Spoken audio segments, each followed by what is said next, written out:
are welcome to the Bottom Line Liberia.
Indeed, welcome to the Bottom Line Liberia discussion. Today is the 1st of March 2024, meaning we have gone 2 months in 2024, and today is the first of the third month.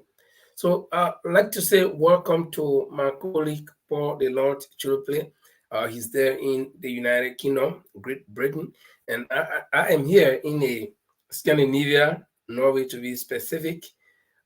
Together we will be teaming up, and uh, we may have our sister, our only sister on the show for now, joining us later on. But together, Paul and I will be doing our best to bring you the much needed information as we discuss it from different angles, from what you know it to be. And so, Paul, let me say welcome to you this beautiful Friday evening. It's a weekend starting. How are you? Well, good evening, Linford, and good evening to our viewer. I'm in the great city of London, precisely Croydon. The Lord Paul Chilope is here to bring you fascinating story from Liberia. It's good to be back. How It's you good to be doing? back. Yeah. I'm fine. And guess what? It's been 3 days now. I mean, yeah, 3 days warm, a little bit warm, not too warm, but the snow is melting, and Right. it's everything is dirty. You get outside, you're walking, it's too much water. Cars getting stuck right in front of my house. Two cars got stuck. Because when the snow comes like that, we compact it. We're driving over it, so we think it's okay, and the ground is way down. Now it's That's getting right. soft. So people come in and they're getting stuck. So we gotta hold each other, push each other. When you get stuck, people come to your aid. But in any case, it's getting better. We hope that it's gonna be much better than this in the coming days. And then, we say expect snow. Though snow will come, but it's not the kind of snow that will stay for long. It will come plenty, then it will melt, and then the people will get messy. But you talk about the great city of London, and then I remember, man, when I was in Southampton. 4 years, I used to go to London, and I hated London for one reason. Everything is upside down. A lot of people moving around. Yeah, and then the traffic. I was always walking on the right hand side of people, and when I'm supposed to go on the left hand side, and we're bumping into each other. And then the typical English people, they will know that you're not from England when you walk that way. But it's good to be back in person, and we're going to be sharing our views on issues affecting our country, Liberia, and want to say welcome to each and every one of you that are joining us the first time, or if you've been here before, we want to say welcome again. You know what we do here? We do the right thing by the people and for the people.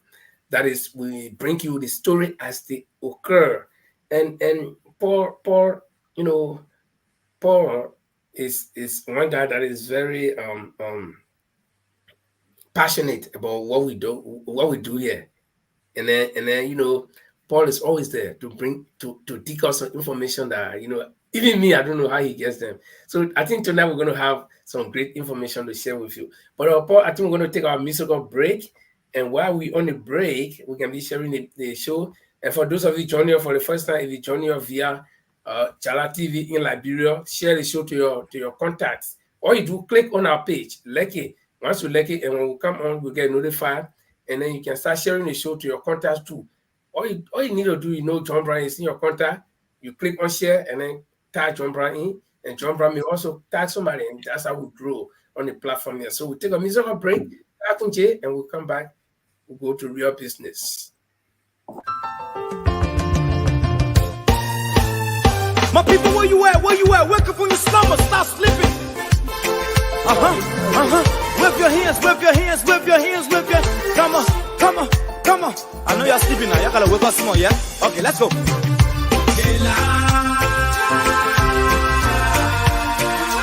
people fool us. The people lie to us. The government betray us. So much. I said they lie. The people fool us, the people lie to us. The government betray us. They can lie, they can steal, they will not go. I said we tired with their lies. We tired with their promises that led us to a lot of damages. We tired with that speech they preach indeed, and now unique they deceive us. The thing we saw, it frustrates us. So why did you lie? Why did you steal? Why did you allow the citizens to beat? You see, we just tell you. That's why we voted you. But you fool us, you screw us, you use us and later on abuse us. So why? The government should lie. Why? But that's the question that we ask. They lie. The people fool us. The people lie to us. The government betray us. So much. I said they lie.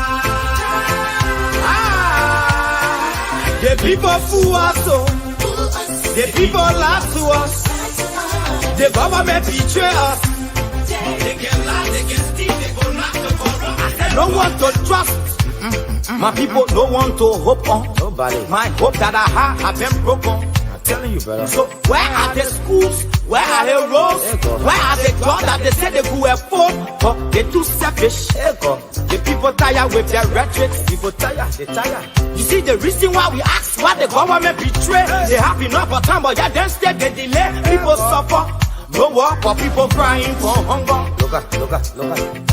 Your vision and your mission, your intention to the nation, they poor. You got nothing to show. Nothing. So why? The government should lie. Why? But that's the question that we ask. They lie. The people fool us. The people lie to us. The government betray us.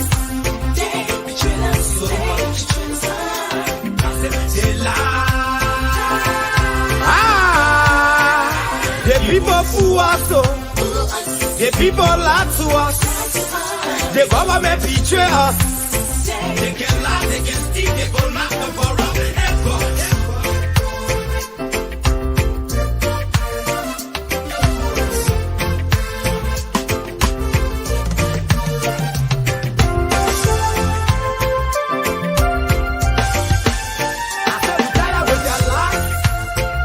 We tired with their promises that led us to a lot of damages. We tired with that speech they preach indeed, and now unique they deceive us. The thing we saw, it frustrates us. So why did you lie? Why did you steal? Why did you allow the citizens to beat? You see, we just tell you. That's why we voted you. But you fool us. You screw us, you use us and later on abuse us. So why? The government should lie. Why? But that's the question that we ask. The people fool us. The people lie to us. The government betray us. So much. I said they lie.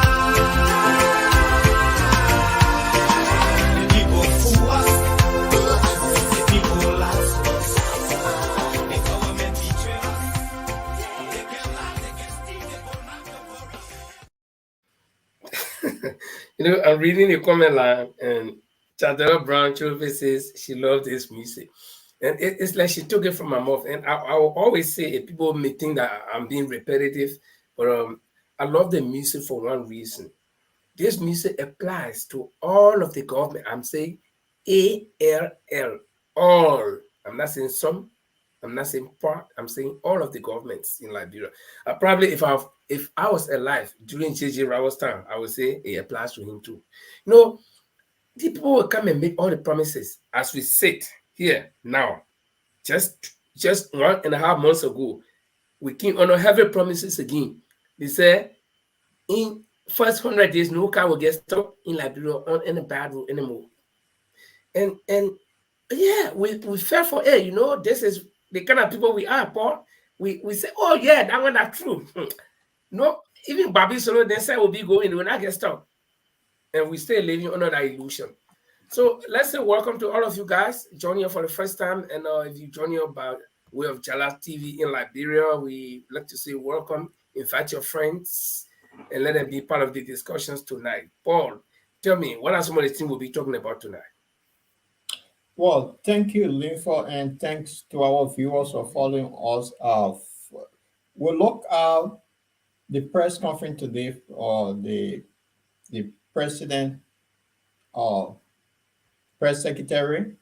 We'll look at news report play today, and also before we go into that, I want you to display this about the passing of Mr. Cummins' mom.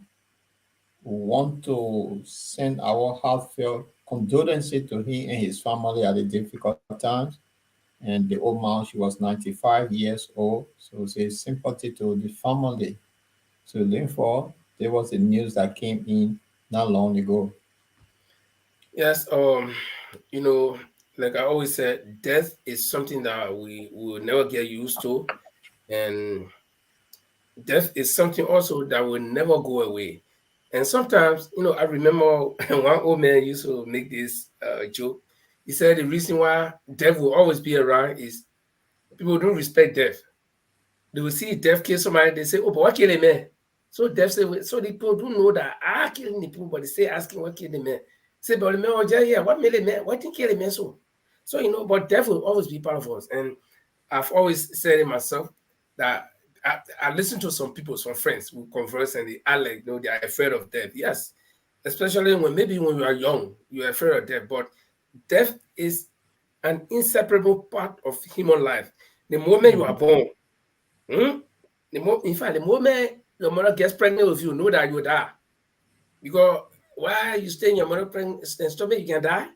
When you're born, you can die right away, or you can live long, and then at the end of the day, you die. Because other than that, this world will be full from Adam and Eve time. All the people they've been born in will not fit here, will not even find food to eat. So this is a way of, I think, God created that He can recycle the world. He can cleanse, not clean, but cleanse the world, you know, make it look good.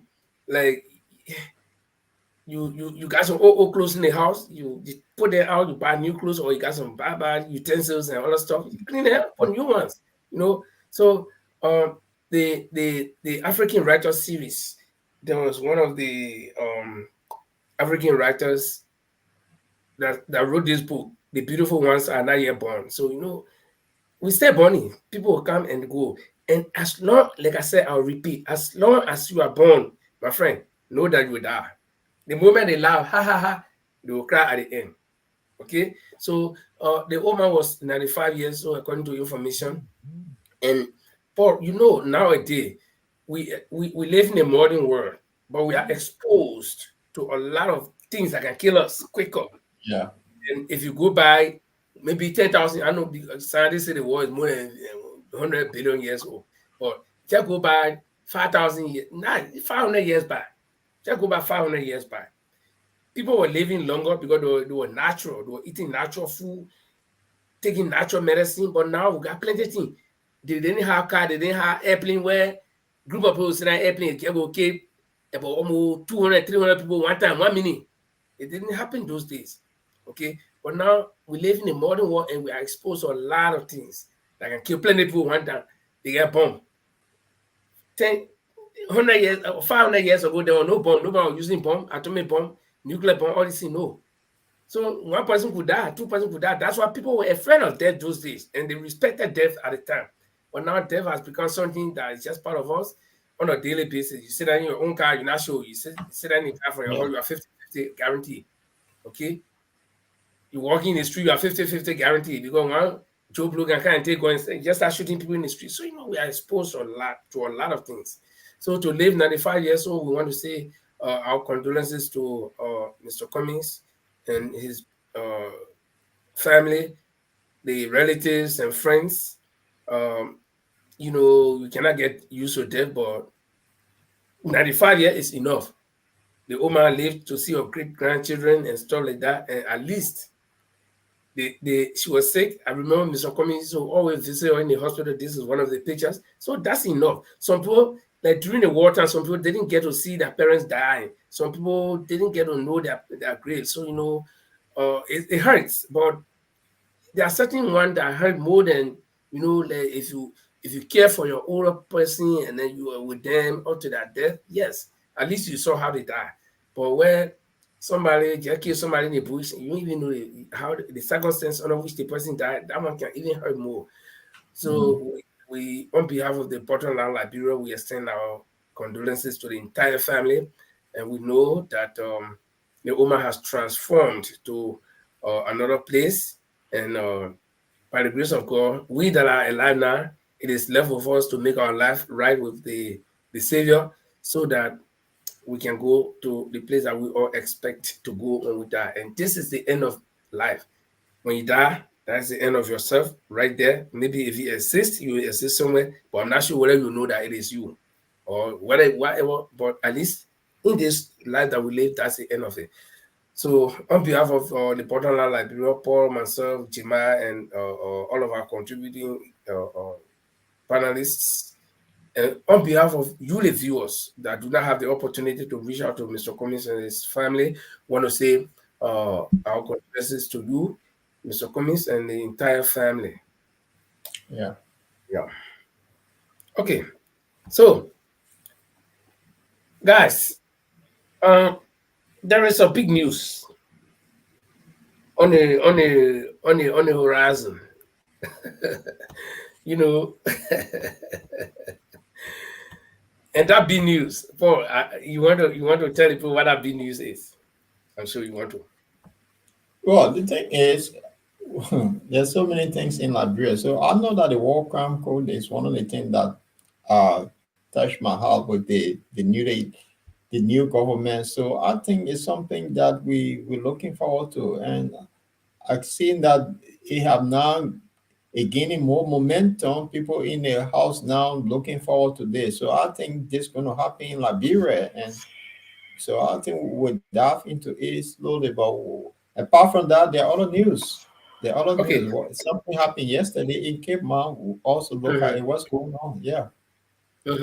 So I want you. What I want you to do right now is, Yeah. you should please try to post that picture from Cape Mount.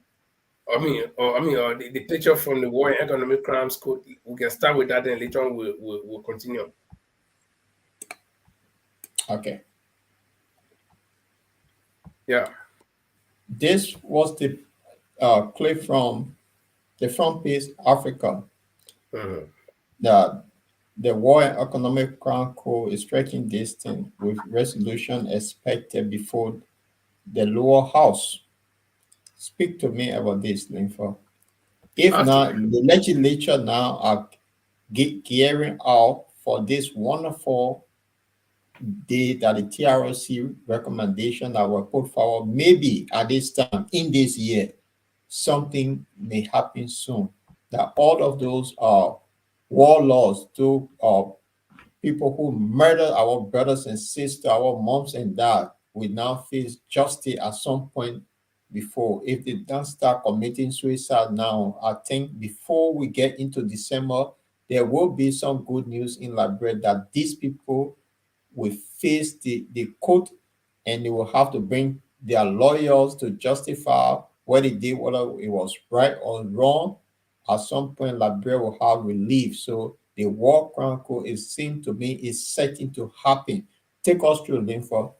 Okay. Just before we look at that story, what we'll do today is we'll try to read the details of that story, so that most of the people who did not have the opportunity to read the paper today can know what the story says. And just before we do that, let's give credit to the Front Page Africa. This picture you see is very old picture during the war. I don't know, well, because we had 14 years of war, and within the 14 years, we have a series of different wars. We have the original war. Then we have segments of the war where different factions join in. And then we have World War One. I think that was the original because Liberia people could name thing. Then we have World War Two, World War Three. Liberia is the only country that have fought the Third World War. So I don't know which of these pictures, I don't know which of these wars this picture was taken from. And I don't know which faction got this picture. So this picture will give the courtesy to the Front Page Africa. But let's go into the story as written by the Front Page Africa. It's a resolution for the establishment of War and Economic Crimes Court for Liberia is expected to be put on the floor of the lower house of the National Legislature next week in the wake of the visit of Beth Van Schaak, U.S. Ambassador at Large for Global Criminal Justice to Liberia. Front Page Africa has reliably learned. Meaning that this lady, Beth Van Schaak, the U.S. Ambassador at Large for Global Criminal Justice, visited Liberia recently. What are the details of the resolution, which will be sponsored by Representative Sumoke Moluba, Independent District Number 3, Montreal County, is still unknown. The pending resolution comes amid reports gathered by Front Page Africa that plans are underway for the trial to take place in Accra, Ghana. So it's saying that the details of this resolution. Now, this is not going to be a bill. It's going to be a resolution. Resolution meaning that everybody has agreed to it. It's a resolution that they agreed to. So it's going to be put on the floor for presentation. And the person sponsoring that is Representative Smoky Moluba from District Number 3 in Montreal County. But the details, the total details in that resolution is not yet known to Front Page Africa. So far, what they know is what they wrote here. Now, the Front Page Africa continues. Says diplomatic sources informed Front Page Africa that alleged perpetrators from the country's 14-year brutal fratricidal conflict, the global using PB oil fratricidal conflict, could be tried, and if convicted, serve their sentences in the Ghanaian seaport town of Winneba. Winneba is a fishing town and capital of Ifutu Municipal District in the central region of southern Ghana and lies 140 kilometers east of Cape Coast. Now, they're saying that this court will be set up in this town called Winneba. And if the perpetrators, people who will appear from Liberia, will go there and clear their side, and they are not guilty, they'll be free. But if found guilty, then there will be a place or jail in this Winneba town. And it's the capital city of Ifutu.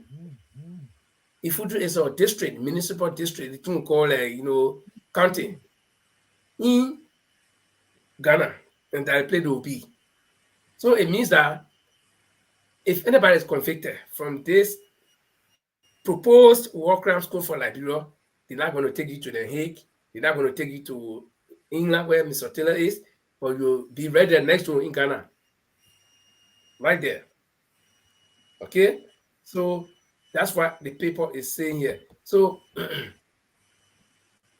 now, Representative Moluba, the bill's sponsor, confirmed to Front Page Africa that he will meet with Ambassador Van Schaak and expects the bill, which will come in the form of a resolution, to be placed on the floor by Tuesday or Thursday next week. Now, the House can convene every Tuesday and Thursday. So Representative Moluba is saying that he will meet with this Madam Beth Van Dyke or Ambassador Beth Van Dyke, and they will do discussion. And then the bill will be placed on the floor. That he want to meet with the lady first. Then he will put a bill on the floor on Tuesday, coming Tuesday, or if not, Thursday. So I think that's the most important part of the story. And so we're looking forward. I think all ears will be tuned to the radios and televisions and every media outlet, and even the newspaper, to know what this bill will bring, or this resolution will bring out. Because this lady Van Dyke, this is not the first time she's in Liberia. She was in Liberia some time ago during the Jongleur time, and she's back again. And her visit to Liberia, Paul, as you know, it followed that visit by the great Allen White. So tell me, Paul, if you don't mind, you can take that picture. And so tell me, what's if you want to draw an analysis, not analogy, but analysis, you want to draw some conclusion here. Tell me, what do you see? You know, Allen White came and met with President Walker. President Walker committed to him that I will do it. And Allen White said, yes, America is willing to help with the process. And then instead, after Allen White, well, I know you want to join me. After Allen White left, then Bev Van Schaak, who is one of the bigger persons on the global criminal team for America, coming. So, therefore, I think to tie that in for the sake of our viewers, it would be good if you have the Allen White thing or video to come up with it too, so the people can hear for themselves. The World Economic Ground Code is coming, and it's not distant soon. It's gonna happen. But let me tie this in while you're looking for that Allen White video. This woman, remember on George where she went to Liberia when she left. Few months later, there was sanction coming from left, right against people in Liberia. You remember? She is now back again, right after Allen White. Allen White is also due back in Liberia. So that means that if you read the what the people said that the mobile right would sponsor this bill in the house, the resolution that they're going to put. So it means every one of the legislature agree, because now that's the resolution they're coming to, and this will pass. So in this year, at some point this year, we'll have some of those perpetrators that still living will be going to Accra, because the people say, oh, they already have a place in Accra, not Accra, but in that country, Ghana. They have a place for them. These guys will serve their time there. So that means everybody in the house know that this will happen. So, brother, we should expect this soon. Liberians should embrace this, that long last. If God still gave us life before December, some of the guys will be handcuffed, some will go free, depends on the case, their lawyers. Some of them will be found guilty, and will be in what? There's a sea coast town, right? If you want to call the name of that, it's called Winneba. Okay. Yes. Yeah, Winneba is in the what we call county in Liberia, the municipal district of Ifutu. And it lasts 140 kilometers from Cape Coast. Anybody who has traveled to Ghana before to Bujumbura camp by road, you pass through Cape Coast, I believe, because I've been on a road once or twice. Okay, let me see if I can pull this Allen White video up.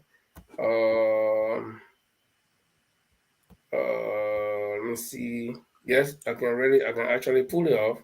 If you put it or let it put, listen, this is going to happen. And we'll give Omer Barker the credit for the president, the credit for this taking that giant step.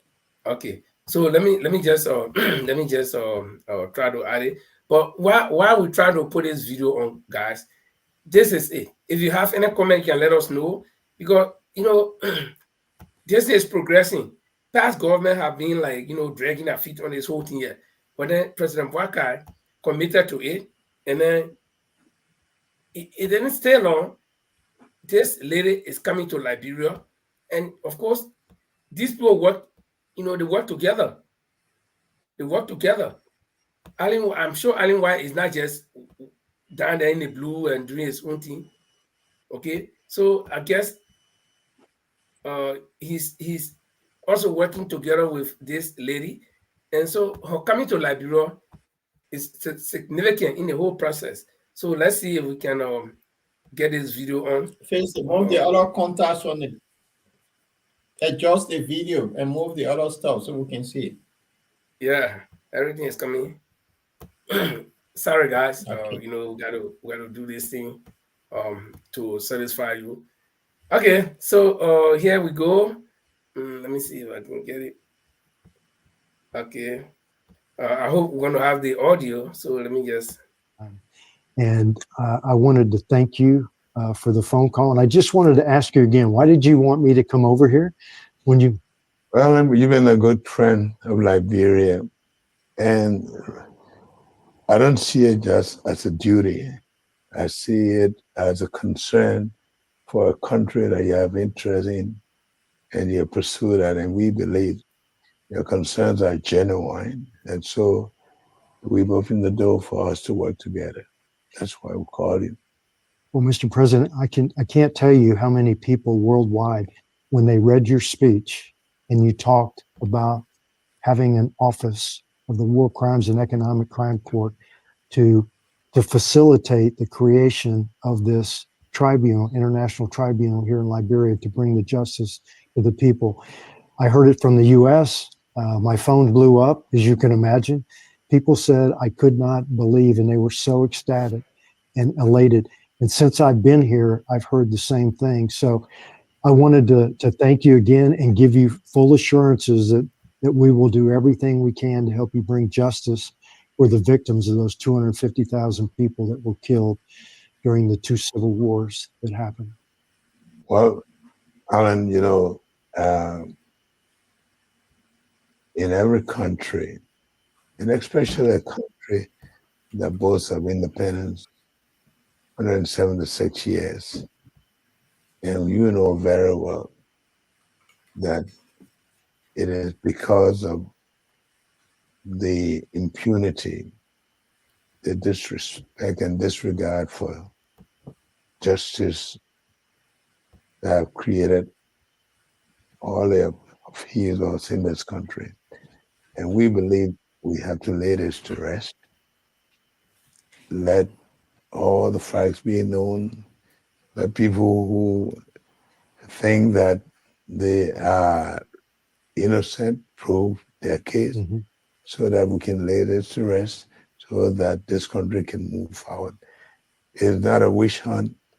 It's a matter of testifying to what you know and what you've done, so that forgiveness can be done on the basis of knowledge and truth. And that's what we're talking about. Well, Mr. President, you have our full commitment to help realize that. And what we did in Sierra Leone, we were able to move the people on to the reconciliation phase. Because you're right, when people are walking around and they see impunity and they see people that have never been held to account and self-enrich themselves, it basically rubs it in the face regularly. So the fact that you are stepping up, taking this leadership role, I can tell you so far, the people of Liberia are ecstatic about it, and we're here to help you facilitate this properly, independently, and let the prosecutor follow the evidence where it goes. Not me, not you, wherever the evidence follows, and have it done under international standards, and it'll be done properly, and it'll be done transparently. I think most of the people that have been involved know that if they were on the other side, they would like the truth to be told about. Sure. It. So the truth is truth for each and every one that have been either offended. And so we should be happy that this will finally close the chapter of that history that had been haunting us over the years. And that's what we're talking about. Okay. Well, I personally want to thank you for your courage to do this because it was not easy, but you started it, and we'll help you bring justice to Liberia once and for all. Thank you, Alan, for sticking with it. Thanks for all those who've been committed to it. We believe this is going to restore peace, and people are going to move. Even those who probably may have been offended, and those who are responsible for whatever, they will know that justice was done, and their minds will be cleared. And thank you for your role. Thank you. And thank you for your time. Thank God you. bless you. Okay. Okay. Thanks, Mr. Thanks, President. Alan. Thank you. Okay.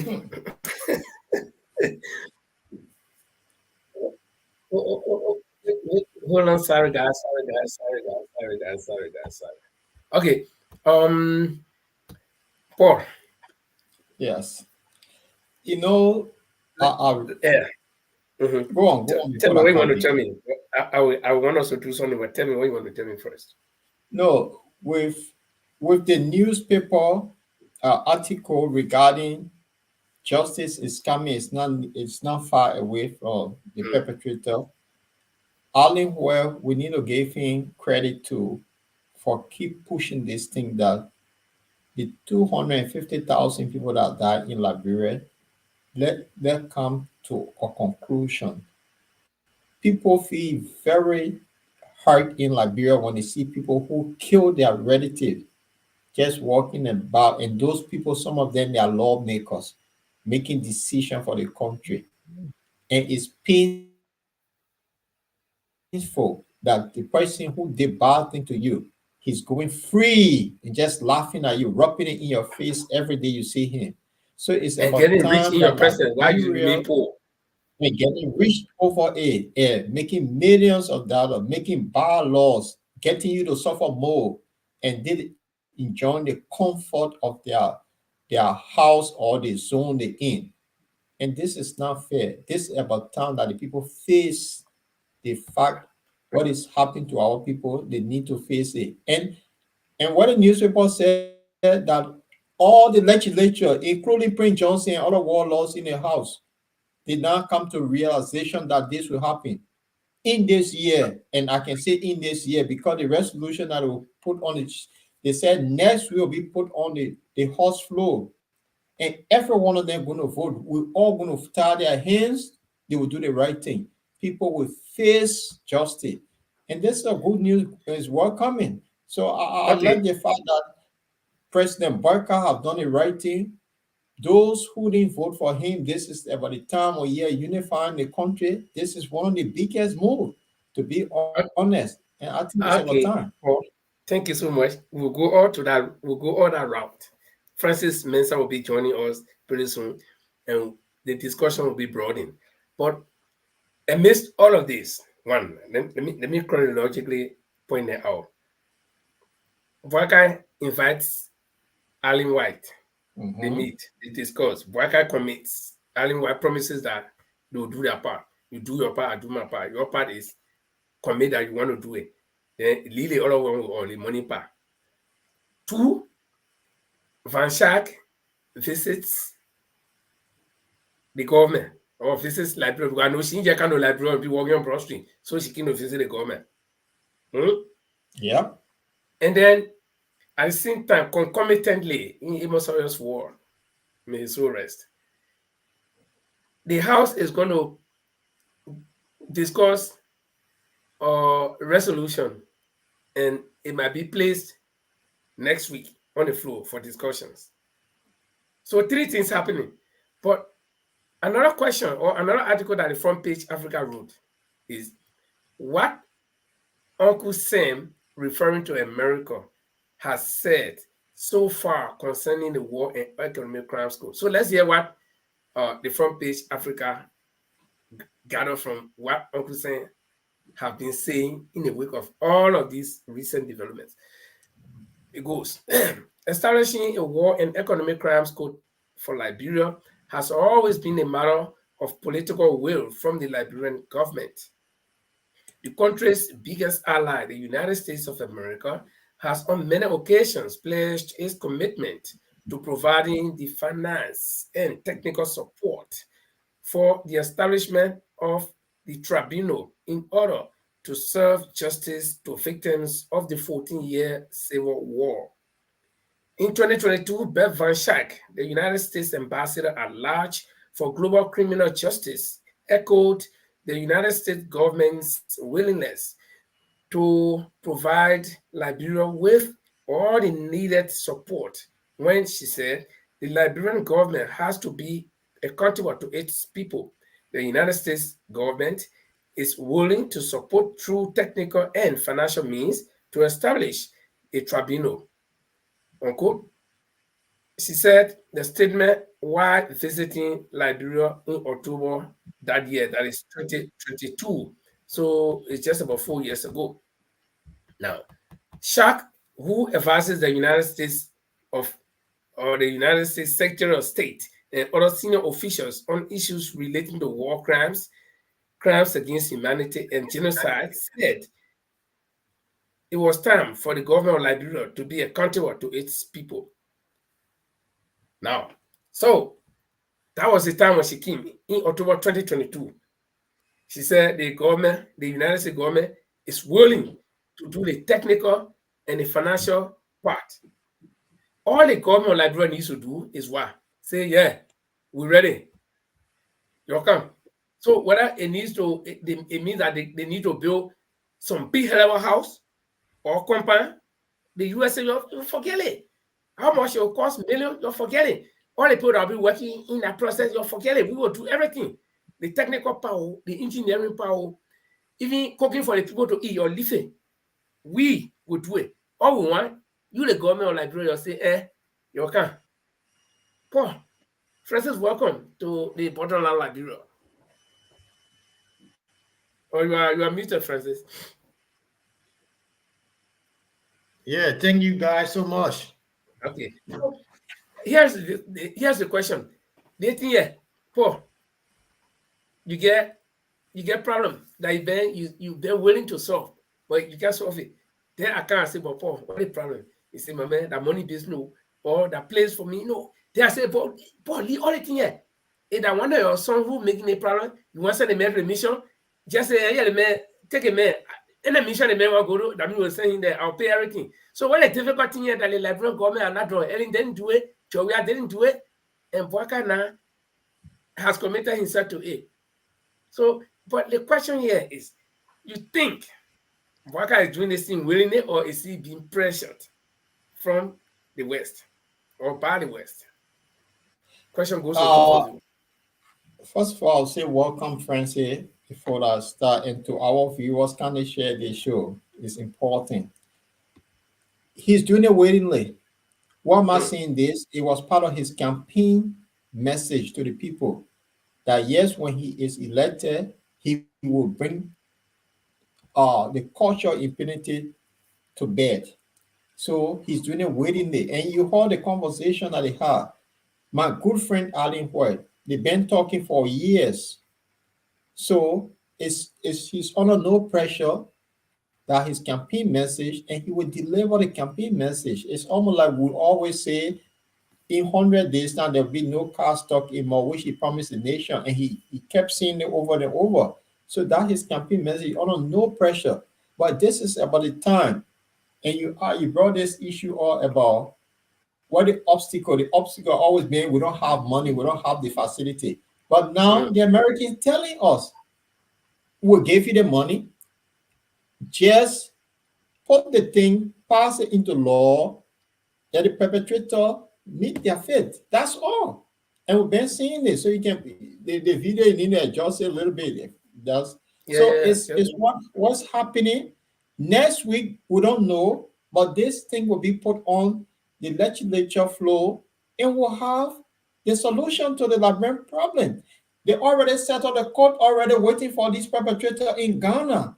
So that means they have been working behind the scene. Everything is set now.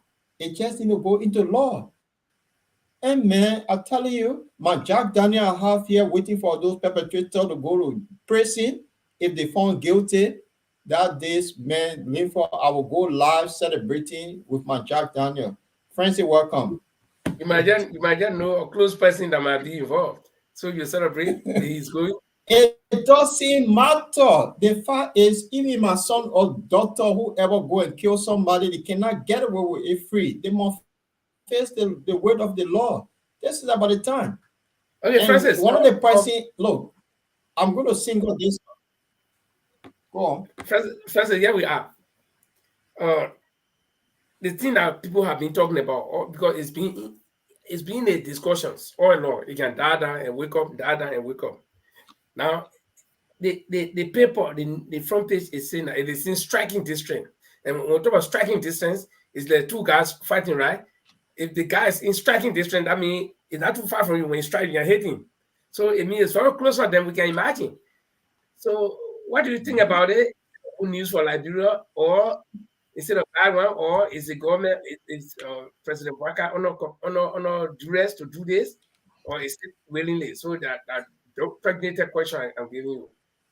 No, thank you again, William, and Paul for the show. I'm Lord Chodopre. Look, this issue have been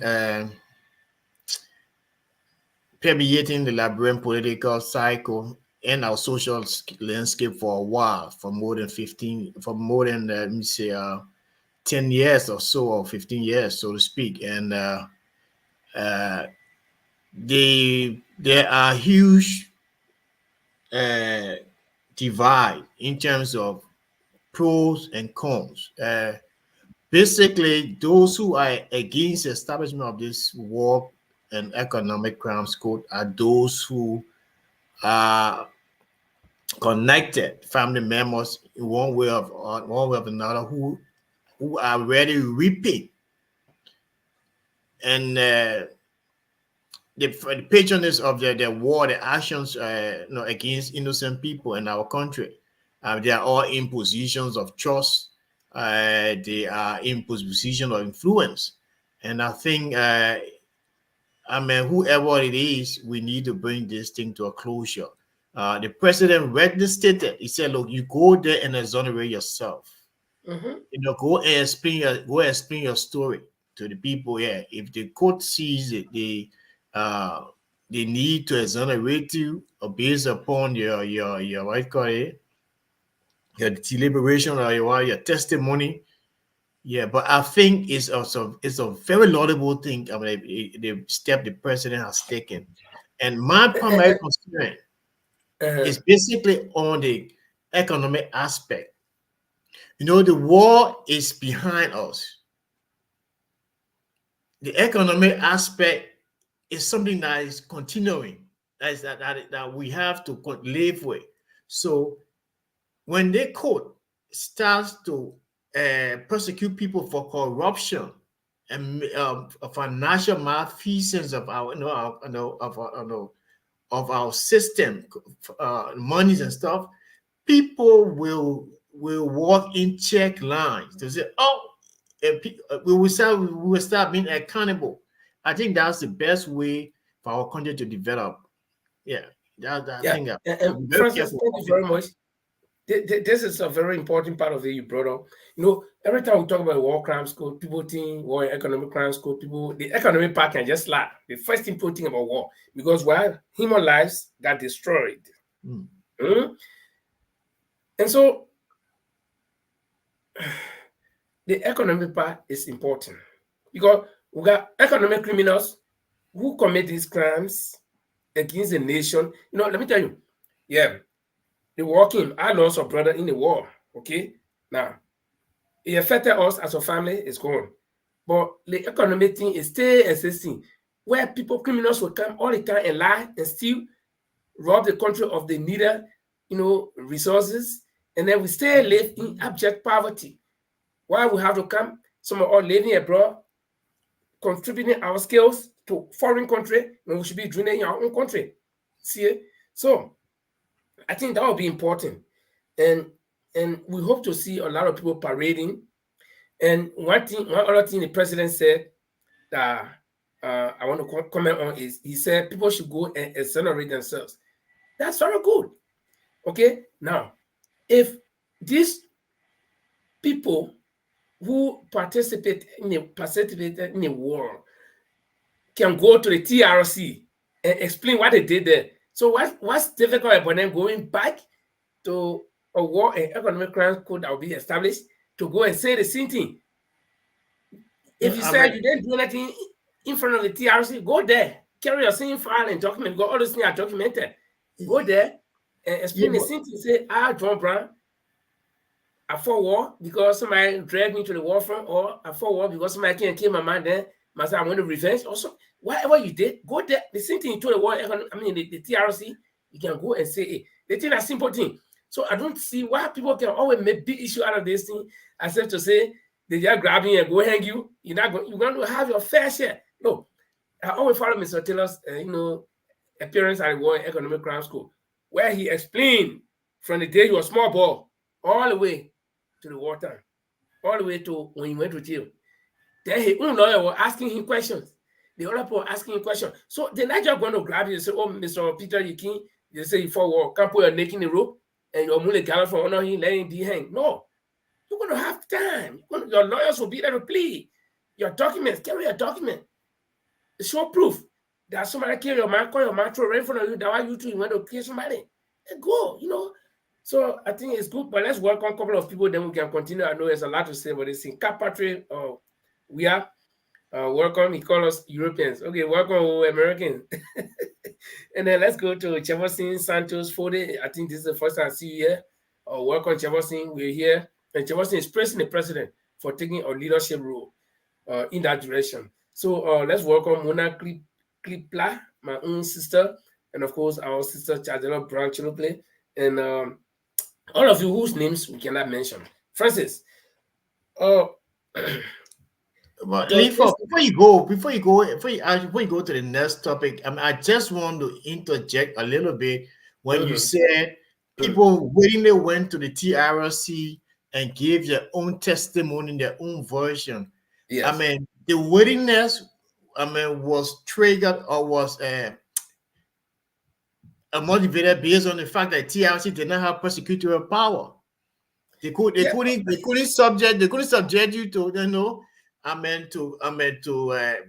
to sentence you to prison or whatever. Convict you. But okay, I understand what you mean. I'm more gentle now because of when you face that special court, your life is in the balance. You either walk out free or you go beyond bars for life. Yeah, let me give a good example of what you're trying to say when you put in context, right? It's like Paul grabbed me, bringing somebody we know. Then Paul asked me, Paul, you're walking you, Paul, no people to say I'll jail you or I'll handcuff you or whatever. Say my wife bringing the window for. Then I stand in front of Paul, I explain my good story. Oh my man, I'll just try the window and do this. But then policeman kind of grab me and say, I'll go to court. Then the same thing, I'll tell him Paul, I'm scared to go tell the court. But the thing is, if you know you are not wrong, go there. Trust me, different story. You think the man that was seeing the beat, other thing they were seeing the beat adding and the beat adding and subtracting and people do something. So man, the people will be adding and subtracting, adding their own thing there. So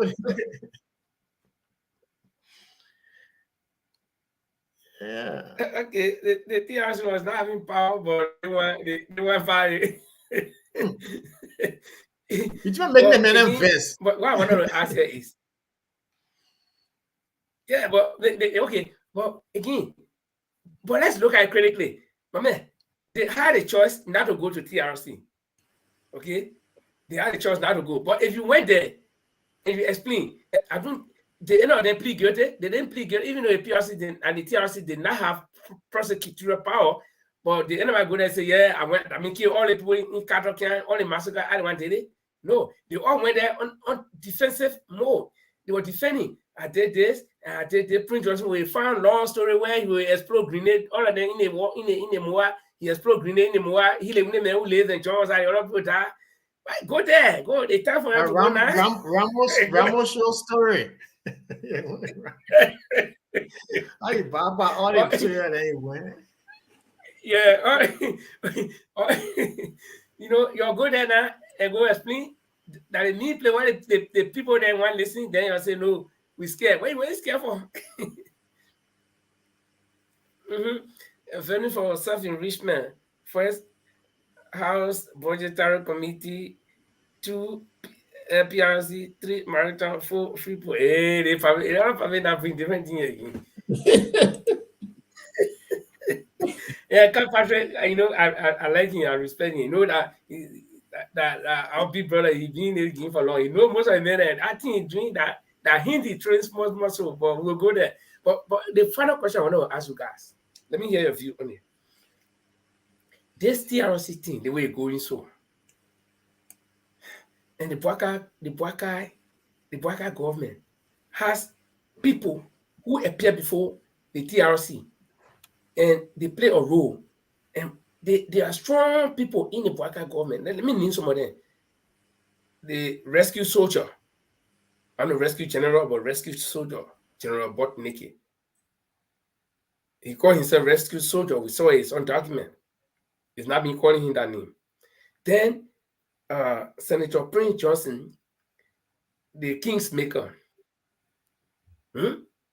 Then we have several other people who are directly linked to the war, serving in this government, and not only serving but supporting this government. So if the president that they are supporting, that they elevated to the presidency, is supporting this thing, they say, like, you know, I help you claim the ladder, then time for me to claim, so we all can be up there. Then you pull a ladder from under me. Is it going to shake the foundation of this government? Is it going to affect anything about the government? Paul, you can go, or I can come later after your whichever way. Yeah. There's no correct answer to this, gentlemen. It's just our view. No, Linford, the answer is no. It can't have any effect on the government. The fact is, these guys they've been protecting themselves for a very long time. And if you're in a position to protect yourself, you avoid it. And that's what they've been doing. And they've been using this excuse and things that the country does not have money for any of the activity that were put forward, the recommendation from the TRC. They've been seeing it over and over again. But this time around, there's no more protection because why? Liberians are yearning for this to happen. And as far as that my uncle Barker had committed himself to this, it'll be some sort of relief that it happened. So, they say 99 days for rule, 1 day for master. So this guy got away for a long time. It's about time. And I like what Francis told that remind you about the economic side of AM. Brother Kirkpatrick just listed the institution that is very corrupt in Liberia that they make millions from. Some people go, I'm not going to call name, but they got cell phone company that raking millions out of Liberians every day. They were poor before. When they went into government, they became rich overnight, which is the big elephant meat. We have legislature today that went in the hall they call corruption kikons. They made millions overnight. Those are the people, they didn't kill people, but they robbed the country badly that today we don't even have standard education system in Liberia because of this greed. Today we don't, when I was small, when we had malaria, when the JFK, those days, it was free. Because of these corrupt people today, if you fell ill and you went to hospital in Liberia, they will charge you $10 for registration fees because of these greed people. And these people have to face it too. But stealing from the nation is a bad thing. So yes, the war perpetrators are there, and then the war criminals also by stealing, they're also there. So both of these people need to face it, and yet Liberia, yet the country have some relief. We're not meaning the landscape of Liberia is larger than the population. The resources of that country is huge. Why is it we should be the other country that people, you travel to Norway, example Norway, one of the richest nations in the world. The people enjoy the wealth of Norway. Why Liberia can be the same?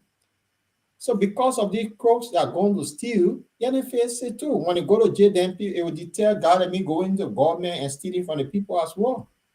Friends, Yeah, I mean, I think it would have no effect on the government so directly, but indirectly, it might pose some level of threat in terms of the alliances that were made. Particularly with certain political parties that have a pure strong linkness toward war. We have people within the the LDR, what you call it? MDR. Yeah, NDR. You have people from ARCO. These two parties that were that were part of the alliance, so to speak. And we got other people within the MPP as well. Some certain fashion MPP, they have people in them that support President Boyka. So I think they may indirectly have effect. I mean, they might tend to pressure Mr. Boyka, President Boyka, to renege or probably to stall the process of the creation of the code. But yes, I don't think President Boga has any choice now. He has something he has committed himself to, but he has pressure. I think I may be wrong, but I'm on a strong conviction that his push for the opening of the wall of this crime, of this World Economic Crimes Code, is predicated upon some developmental ties, I think, from the U.S. And he has to do that. Because he has a very elaborate program, a manifesto that he brought to the Liberian people, and he cannot actually succeed with all the aid of the United States and international partners. So I think a lot of things have been tied to that. And unlike his predecessor, who was more political, who was looking at 12 years in power, they didn't go the first 6 years. They didn't go the first 3 years. They were still looking at 12 years or 24 years in power. So, so the reason why they didn't do it. And also, Mr. President Walker is still, I think, he might face some internal, he call it discontentment with his allies, but he has no choice, and it has to come. And even he's leaving power, the last 2 days of the leadership, that code will definitely come. So it's not something that we have to look at in the next 2 years or so. It needs the infrastructure. You need to set it up. I heard it taking to Ghana, but I'm strongly against them taking it to Ghana. Will Liberia need to benefit for the amount of money, $200 million? That money can be used. It can be circulated well within our economy. People will buy. People will purchase things of our local businesses. Procurement processes can all be bought from our people instead of taking to Ghana. Yes, you have a point there, but again, you got to look at another aspect of it. Establishing it in Liberia will draw a lot of sentiments. This is just my view, and that's why during the Sierra Leonean experience, they decided to take the perpetrators outside of West Africa altogether. At the time, West Africa was volatile. We have skirmishes that have gone on in Ivory Coast. Guinea was shaking politically. They have not changed the leadership at that time yet. Then Sierra Leone was just coming from war. Liberia was just coming from war.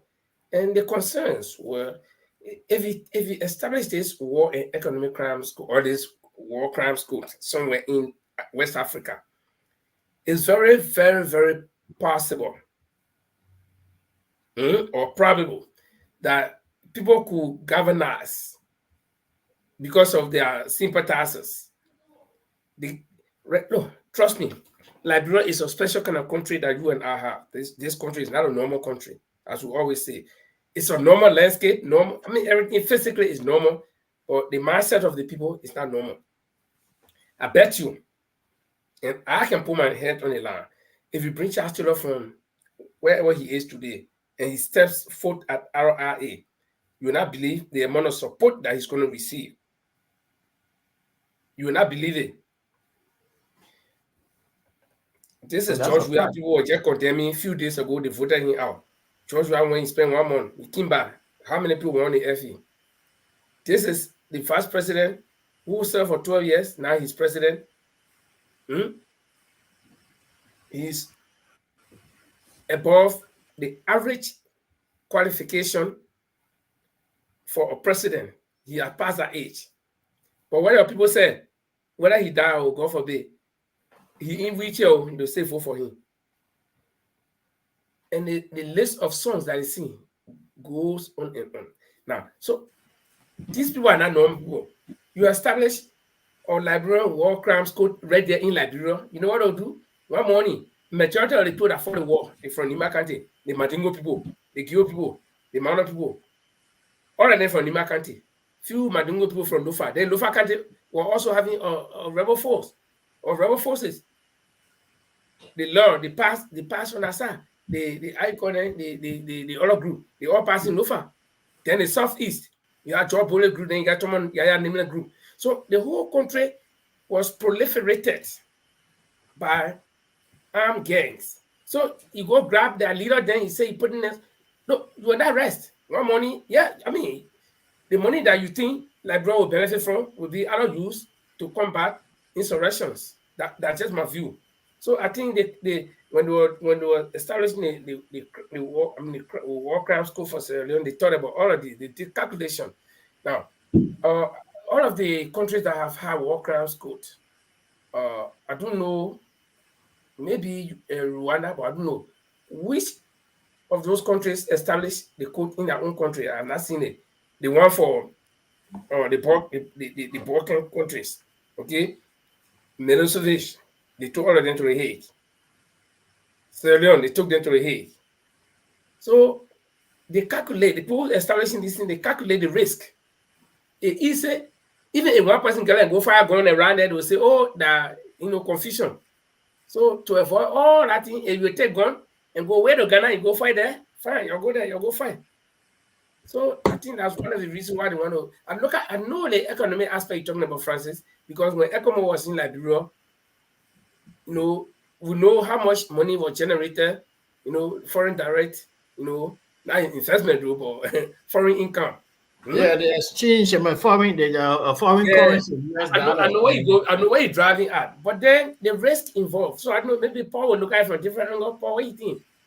No, I think Francis made a point which is also important, but regards to the money issue, Ghana will benefit. Yes, indeed, they will benefit. But then, what is the backdoor deal for Liberia? For Ghana to get a huge amount, we don't know the backdoor deal to Liberia could benefit immensely. Yeah, you think our government will commit itself to that kind of thing? So for the backdoor deal, but then equally so. Remember, a few months, no, not a few weeks, I would say ago, Prince Johnson went to his church on the pulpit. He said something that he will go to Nima County and bring 500 men. So yeah, that was the time when some seditionists went to his church. And remember? And so that means what mean for a sin is true that if Prince Johnson can tell you, say you bring 500 men, so it will be a bad thing for people like that to go to jail if they found guilty in Liberia. That 500 men could rise. The same way with the other names that you call. So it's better that Ghana benefit from it, but then also there will be a relief and satisfaction to us in Liberia. So imagine Prince Johnson got a university. I just using his name because he one of the people that we know that did something on video that the whole world saw. He have a university that is a private university. Could you imagine when that particular university is confiscated and is given to Liberia government? You see the amount of people that will benefit from it economically. So it's both ways.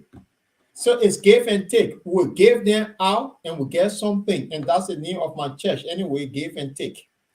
So, Francis, that's so let these people face, let the Dino face it at all. Ghana will get the money. Yeah, Ghana will get the money, but again, we can rule out Liberia getting some benefits. And the benefits may not come from the establishment of the World Economic Crime School. You know where the benefit will come from? That the foreign investors will see that there is sanity restored to Liberia. That, okay, we can go to this place, the law is working, at least people are in control. But let me just welcome a couple of people. Toby Wilson, maybe he's been here before.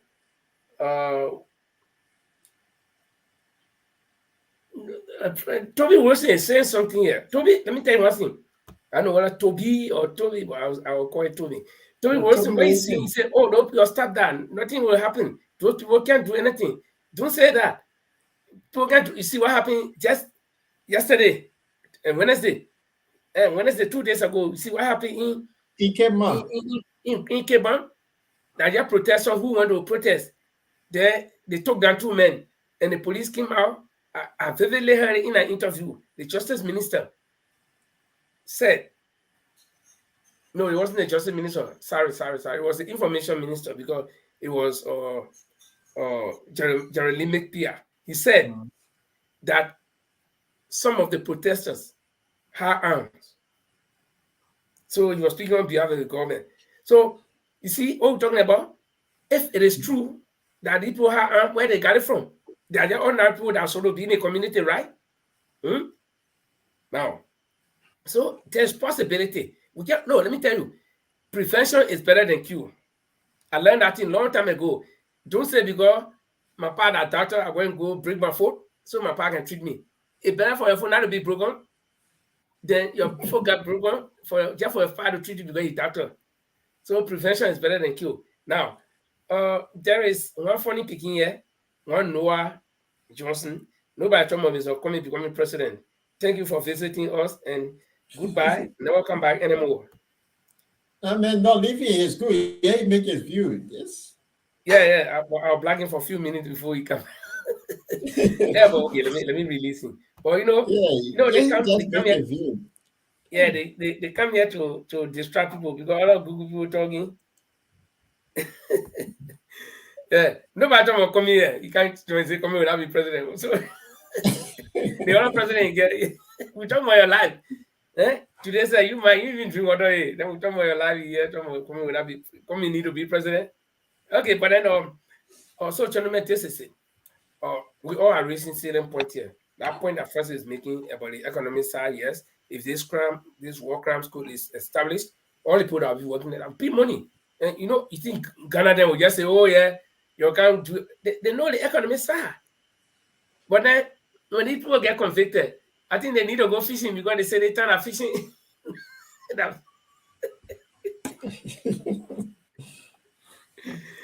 Serena Sifa said if Mr. Comey is convicted, he will go teach one elementary school.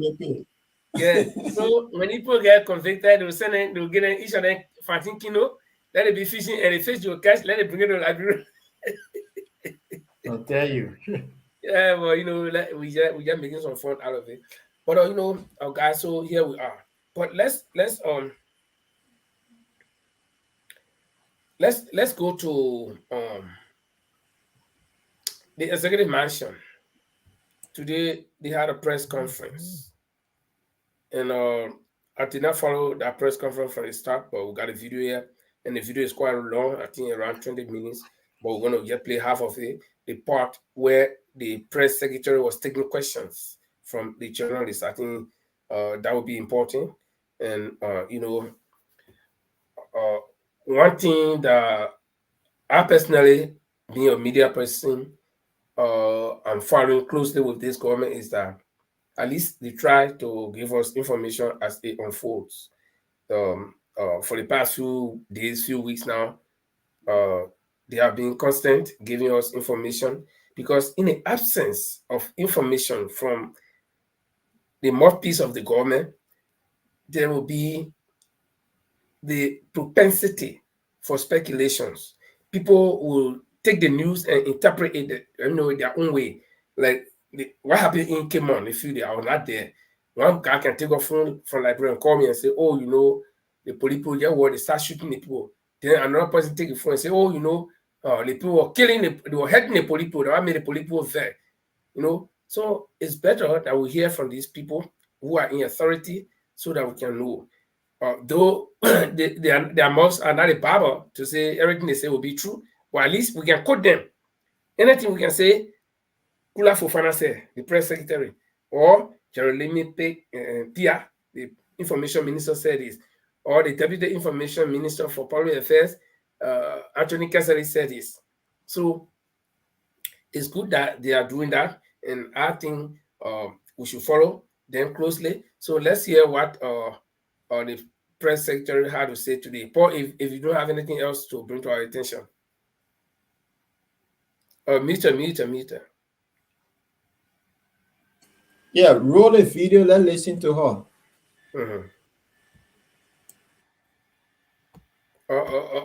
God, please forgive me. Okay.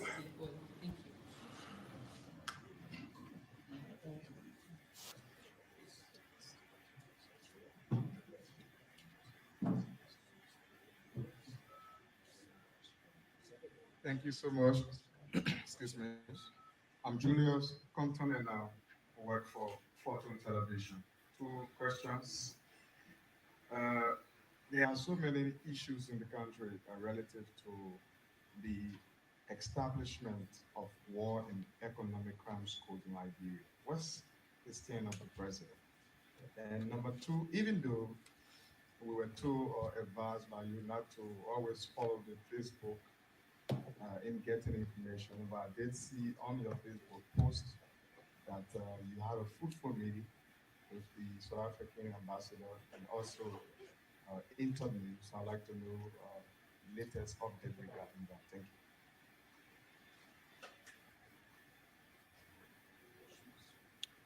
Well, thank you. My name is Aisin Iba and I report for KMTV.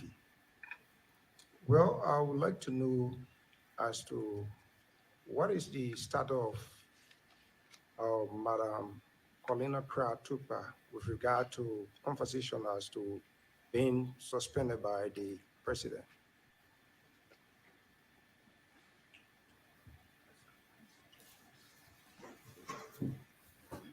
Okay, Morris E. Brown, I report for Kings FM. Quick one, Madam Presidential Press Secretary. Before you talk about the president dispatching a team to Benkipman, and specifically he used sectors, ministers, or directors to. The sticker issue is that I saw the name of NBC, the National Bureau of Construction, and that place should be a tenure place. So can you clarify to the public who represented the NBC? Thank you.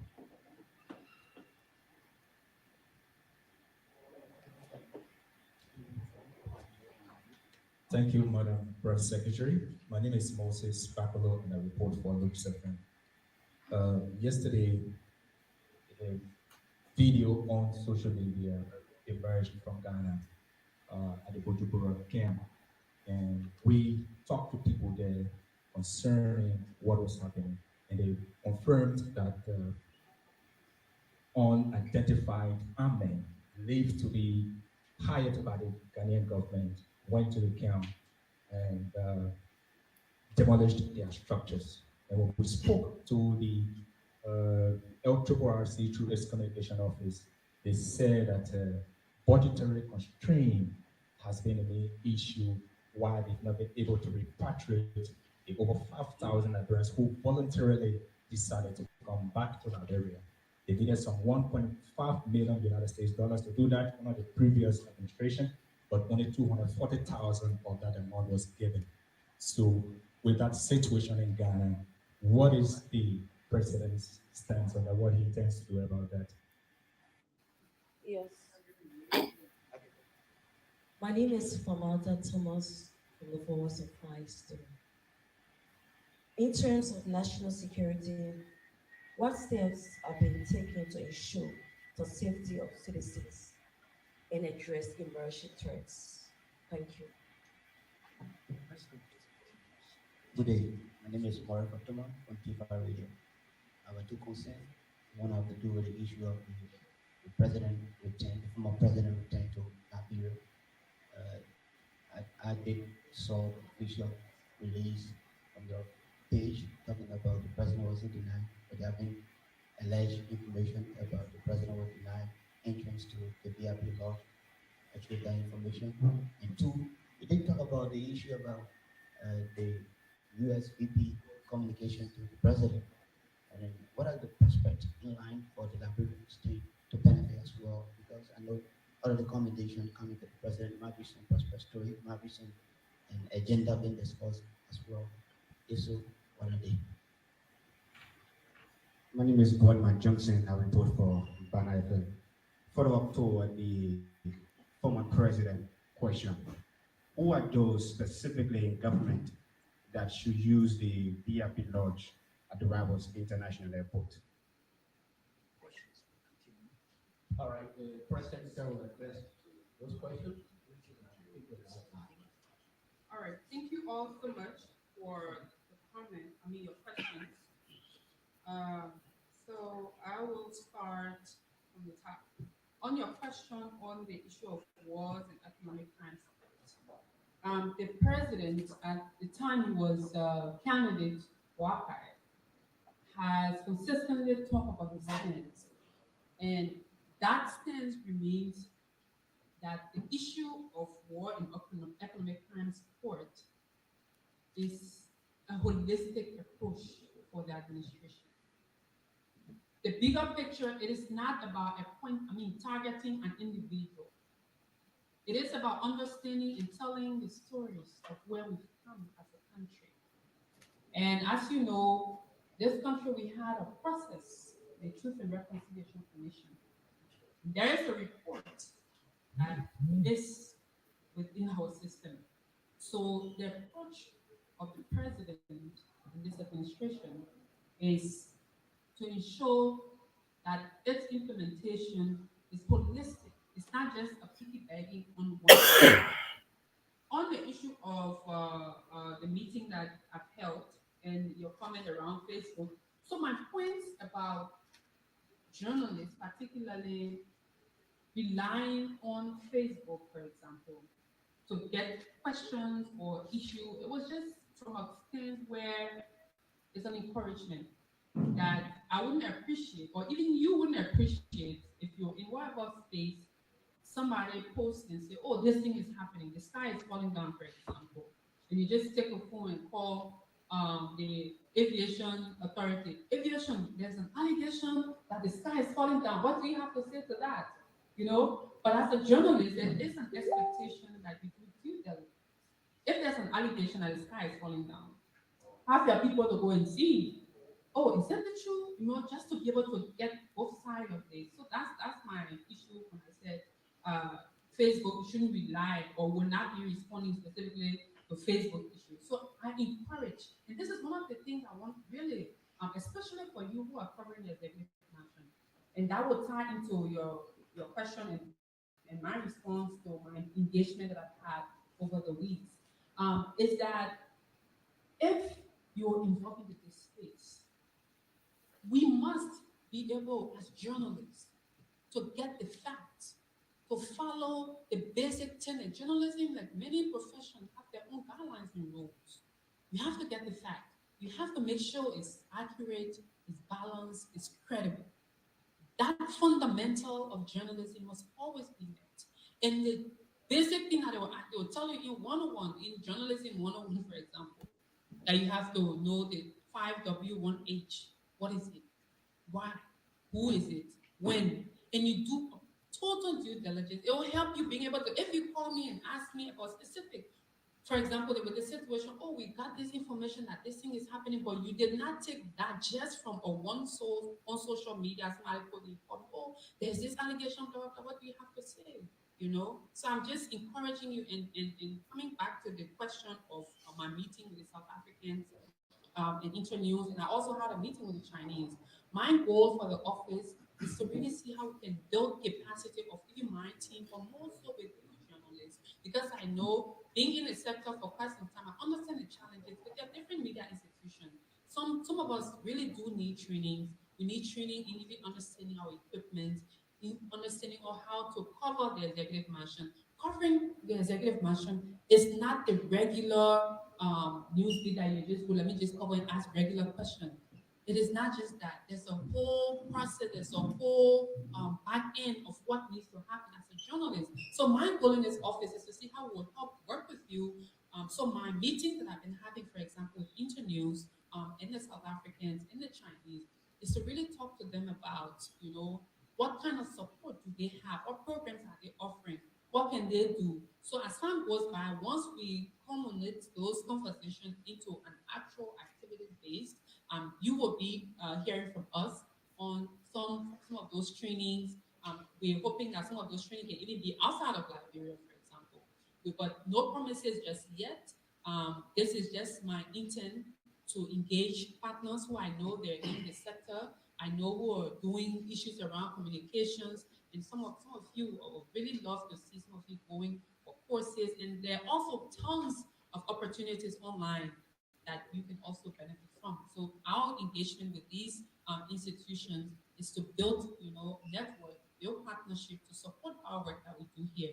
Because for us, it's not just because we're covering the executive mansion or the political, aspect of all that, but our work, the most important part of our work is to inform the Liberian people, to give them credible information, to fact check our information so that whatever we're saying, we're speaking from the fact. So those engagements, we hope and pray that they come out with some fruitful results and that you all will benefit from them.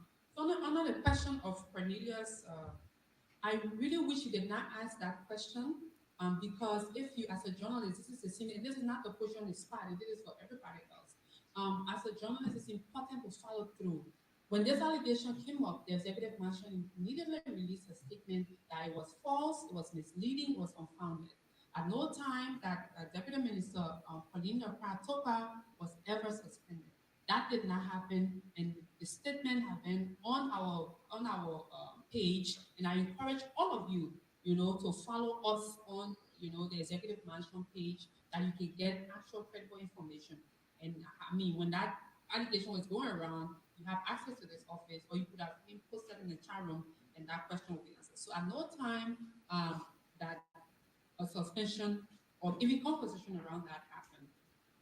On the issue of Grand Cape Mount County and the National Bureau, so you see, government is a system. Government is continuity, and the reason for which this administration is not trying to take on all of the government authority in one group of people. For example, say the executive do everything. There's sector ministries and agencies. So regardless of any administrations are moving, regardless of any issue, technical or whatnot, there are issues happening. And the issue relating to Kinjor particularly is a concession area. It's part of Liberia's concession, one of Liberia's concession agreements that was signed in MTA through the government, by the government of Liberia and the company. So with that, because it's a sectorial issue, that's why the National Bureau was involved, or is one of those institutions that was highlighted to be part of that. On the issue of the situation in Ghana, I mean, and apologies, it was just an oversight, but it was one of my briefing notes I was going to let you know. It just skipped. But the situation, the president has been briefed about the situation on the former refugee camp in Kinjor.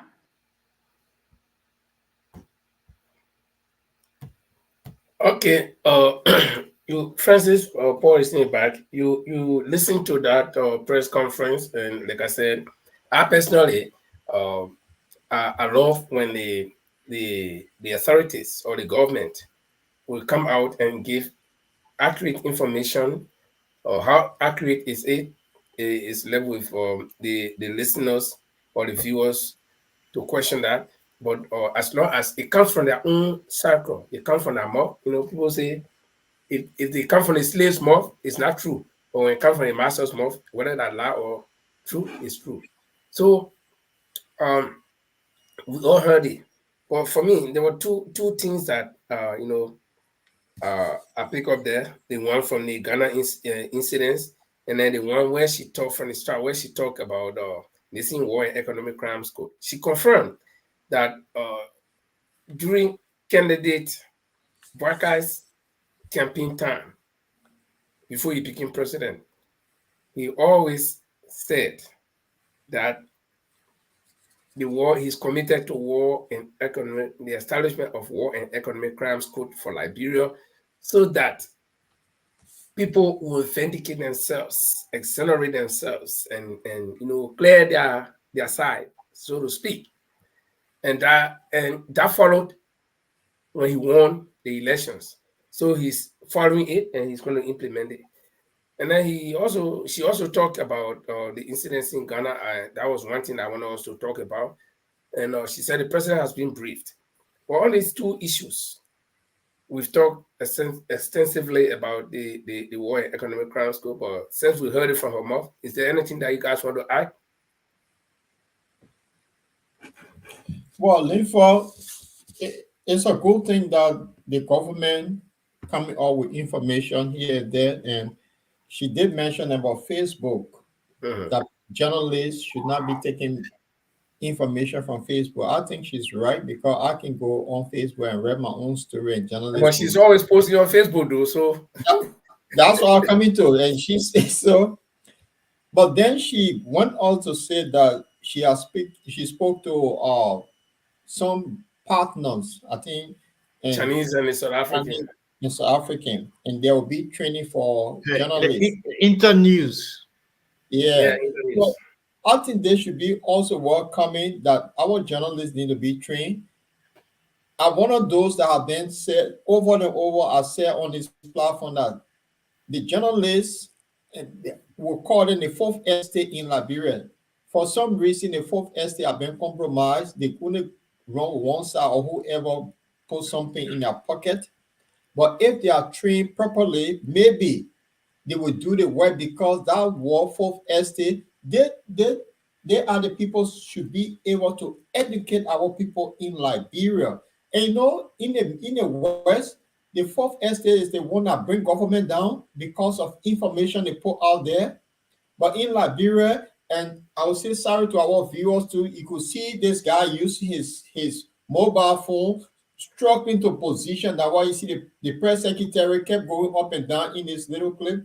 So if they train, they have the equipment, I think they'll do a good job. You from the media institution, Linford, back then, LBS, people admired the way the guys went about with their news, the way they presented things. But now this is totally different. So I think it should be welcoming that they get funny and then send these guys for training, which will be good. And then we'll be having good information from Liberia. And they too should be able to stand their ground and put all the information, be truthful, and be do their due diligence before the news come up. You see, what front page at time would see that to be the most credible news agency in Liberia, because they do their investigation. Sometimes they know they have been challenged. Really see we're taking a quote, you want to praise here and all for that.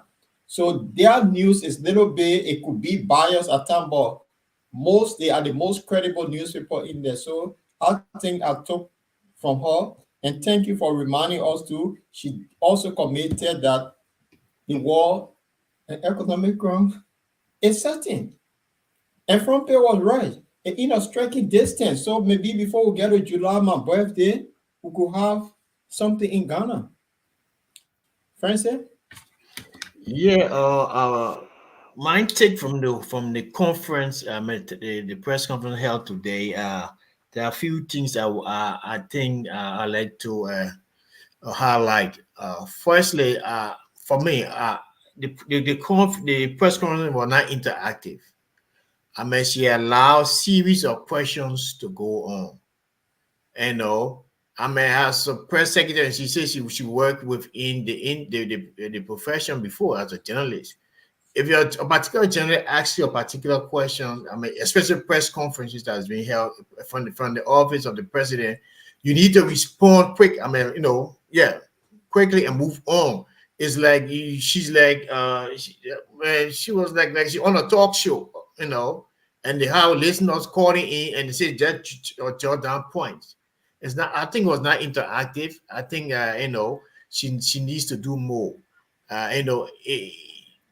She needs to do more. She need to be very engaged in more active engagement with the reporters and answered. And the second thing is she confirmed the World Economic Ground Code. And the third thing is that what I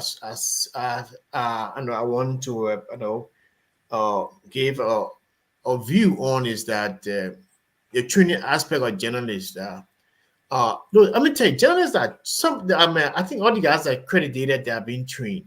But the problem with Liberian journalists are they are copycats. The print electronic media, so to speak.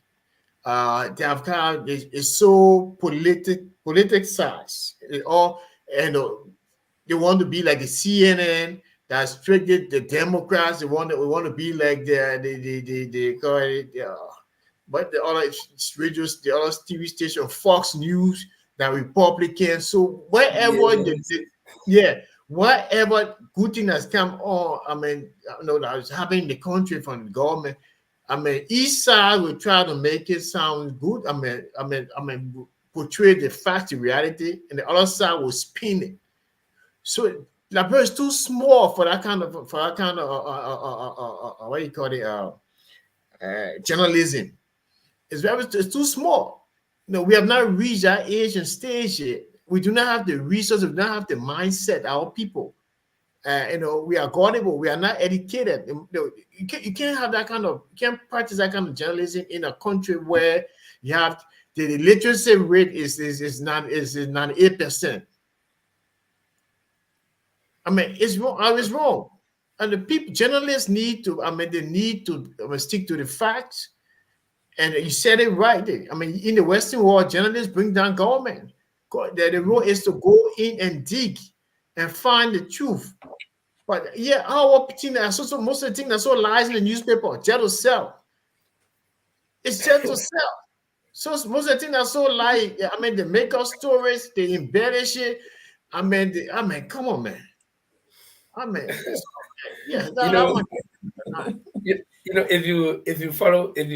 If you listen to what I said earlier on, I said I'm happy that the press secretary on behalf of the government will always come out and inform the Liberian people on things that are happening, and I hope they will continue. It shouldn't be like the Ministry of Information under the administration where they will come out and have their inside governmental breathing, press breathing, and then the other deputy minister will go and bring fast versus fiction. No, they should do this as often as they can. Now, why am I saying so? Now, firstly, you just accuse the journalists of taking side. The one is if they don't support the government, they take side with the other side. But I will tell you, you'll always find these things in the era of journalism. There is something called news balancing, and it's a very critical thing in journalism, because the problem is, if you ask the three of us here to describe this cell phone, I own this cell phone. The two of you will give some descriptions on the cell phone that I who own it will be looking at it for the first time. Say, oh, so you mean my own phone don't like this? It'll be strange to me. So you got journalists looking at the story, watching the story happen, unfold. And each of them will write in his own style and manner. That doesn't erase the fact in the news. Though some people may polish it, like especially in a print news, you gotta be wordy. You gotta use plenty of words to describe small, simple thing to make it attractive. Whereas in the print, in electronic, I grew up in electronic. Because of time, we make it short to the point. That's why if you listen to the newscast, they will make it short. Every news story will make it short because we're going by time. But the electronic, I mean, the print, they will go into detail. What kind of clothes they are wearing when they can't knock him down. In the print, we don't have that. So, you know, people will present the news in different fashions. So there will always be this allegation about journalists writing, you know, false story, doing it their own way, and you cannot get rid of that in journalism. We as journalists will know that. So it's part of the profession. Now, but then the one common thing I want all of us to honor to that we've all agreed on here is training for journalists.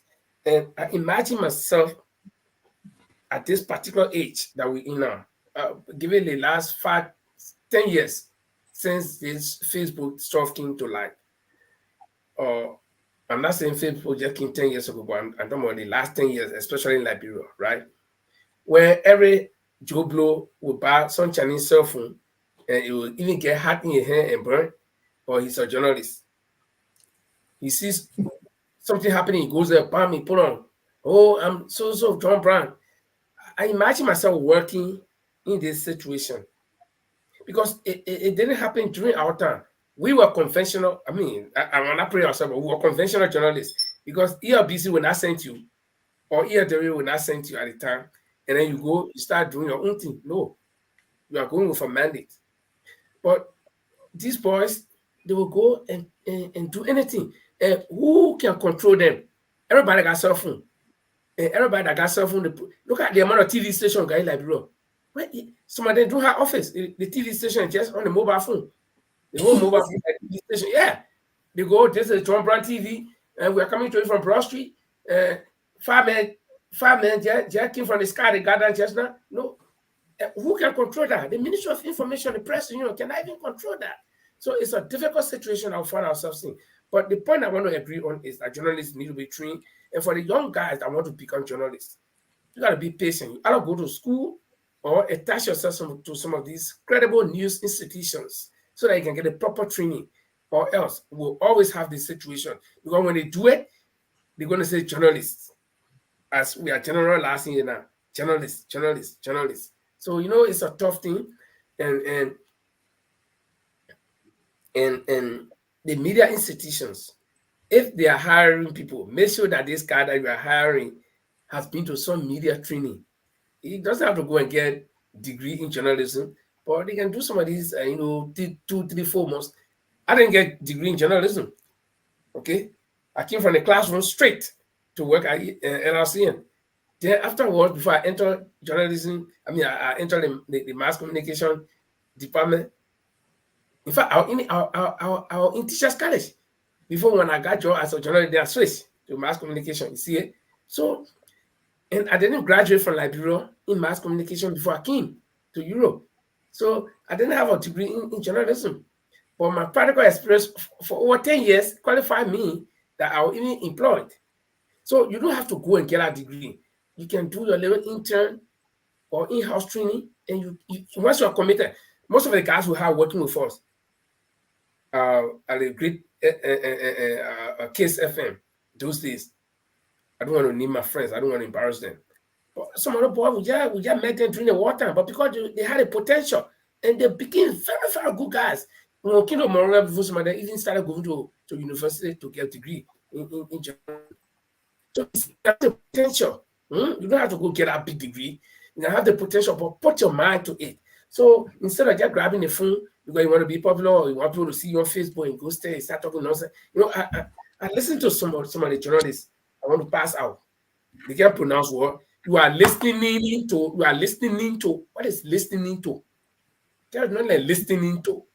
There's nothing like that in the whole web book.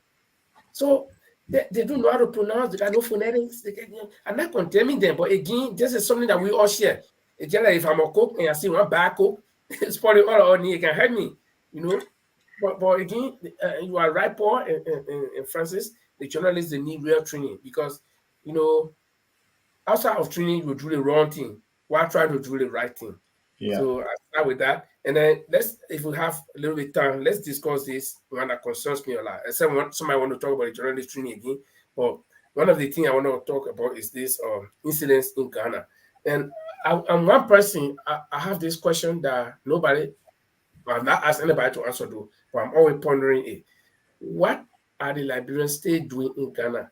Do they decide to live in Ghana permanently? And if so, why don't they get status as Ghanaians and move into regular community where they can live instead of living on Bujumbura camp that is known to be a camp, a refugee camp? And if some people do not want to become regular Ghanaian citizens, but they still want to live in Ghana, why can't they absorb into the society? Or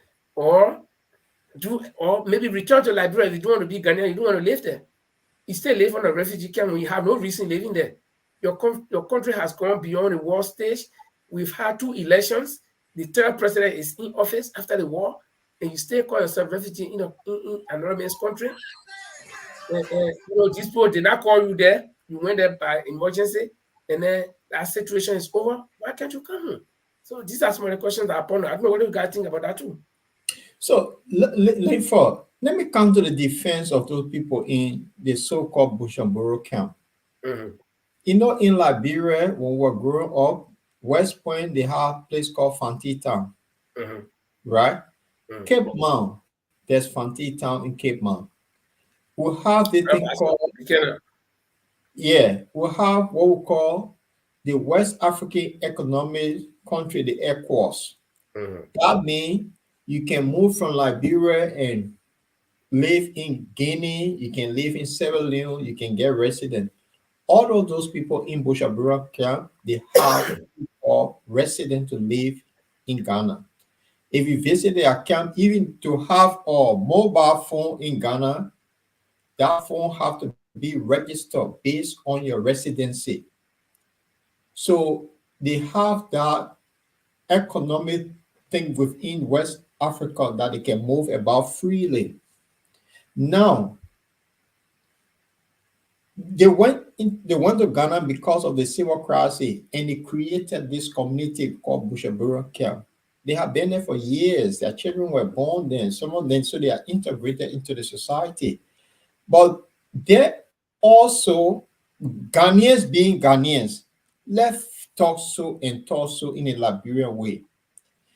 When you see group of people trying to prosper, the local become envious and they start to do things. And this is Ghana. Ghana deported Liberians from the Tonmont time. I remember not once, but twice.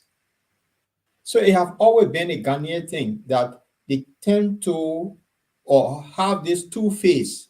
Let's be honest. So if we start doing the same thing to Fanti Town in Bikana and Fanti Town in Cape Mount with the Ghanaians like it, no. So it's wrong. They put not in, they're not giving them money. Those guys, some of them, they are taxi drivers in Ghana. Some of them have their own businesses running. They have a Liberian restaurant. They're doing things. So they're in the society. If they wanted to leave the area, give them notice, let them leave. The people can go and buy houses or rent. But this is not the first time, though. They've been breaking down that place and they people rebuilding it. The Ghanaians been doing it for years. And not only that, they started doing that from the Tonmont town, deporting Liberians. You remember the thing yesterday where in Nkrumah, we hear the Kwame Nkrumah, he might come from the Grobo or the Kru tribe because of the Fisher people that went to Ghana. They called it the Krumah. So all of these things, the Ghanaians have been doing it for years. I think Liberia need to do something so the Ghanaians can feed it. This is the fact. We get ECOWAS. ECOWAS means you can leave Liberia and you tie with Liberia nonsense and you go live Guinea. And Guinea not something you can migrate to Senegal because you're looking for economic stability. And that's the situation. A lot of Liberians travel to Ghana. A lot of Ghanaians come to Liberia. Even Nigerians go to Liberia today. Go Valtown. You see the businesses that is running in Valtown, majority Nigerians. So we should get mad and just take them and send them. But I think it's wrong. And this is why our government need to do something. Look, sometimes I always say if I were in the military, maybe I would seize power in Liberia and punish the Ghanaians too for what they have been doing to Liberians. Send them back to here and feed it. Most Ghanaians travel with Liberian passport today. They live in better life in Ghana. But you never want the whole Liberians doing bad to the Ghanaians. So why should it always be Ghanaians going after Liberians? For Christ's sake, maybe friends will chime me on this one, but I think the Ghanaians doing disservice to Liberians in Ghana. Well, I think Liberia in the whole sub-region has been, it is the country of, we are too magnanimous. We are too, open arms, open hand to people come a stranger. We love strangers because during the war, I live in the Ivory Coast. So, as Paul already stated, these people, Ghanaians and Ivorians, these people are very, very envious. They would like you to open their arms to you when they know you are down. I mean, they look you. I believe them in a sense, and we look and yeah. But as soon as you start to elevate, you got a team setting status in terms of money, then you can see the actual hatred of how come how jealous they are. They will do everything. I mean, I'm a witness that when we were refugees in the Ivory Coast, when I went to Ivory Coast with a friend, I live with his family, and then moving to another friend's house and how they're all hustling. And look, and the money started to come, and you see your lives, you change. You wearing those days were Sang and the 501 Levi's. They had a different color, mauve, blue, green. Money came.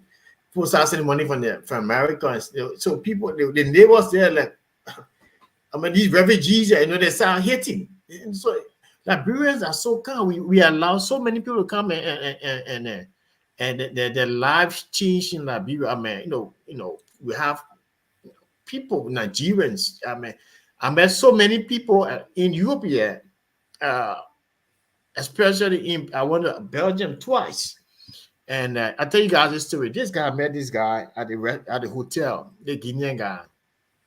So, and while we're checking in, he was at the deck just checking in, like, he said, "Oh, you're from Liberia." He said, "Oh, yes, I'm from Liberia. My sister used to live on the Oro. I came to Liberia. I was selling coal on the Oro after, yeah, I think we're in the 70s. Yeah, and you are living, in the 70s. You came with sister. He said on the Oro house from William Mark from Coast. He opened shop. And he came, he opened a local business I said in William Market shop. He got a Liberian passport and he came to Belgium. Since then, he said, "Oh, Liberia was so good. He didn't need visa to this. So that travel, you get a Liberian passport, you get on the plane to go to this country, Belgium." And so then we walk out a place to actually want food to eat. So we walk out, so going out, we met a black guy. So we're asking, we're looking for food to eat, That's you're a Ghanaian.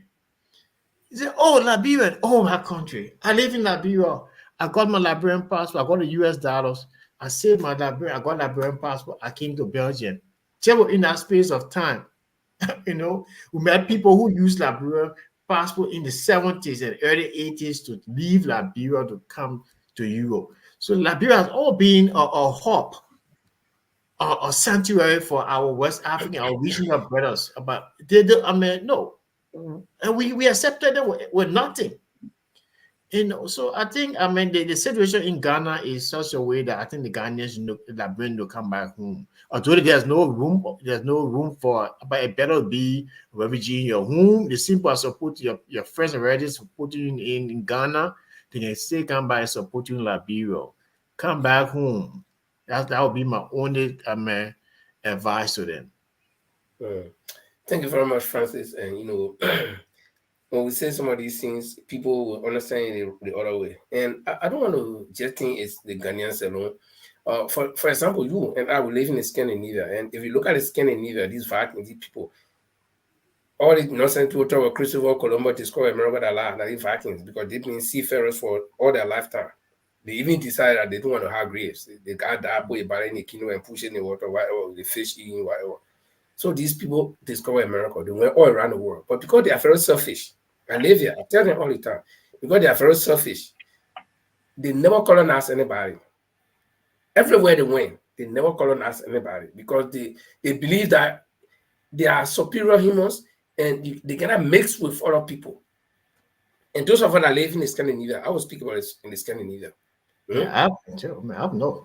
Yeah, you know, these people, yeah, first they live in Sweden. If a Swedish woman come here and bomb a Norwegian, the Norwegian law says that that child will temporarily, if the father is Norwegian, he will temporarily hold Norwegian citizenship until he becomes 18. Then you decide whether to be a Swedish or a Norwegian.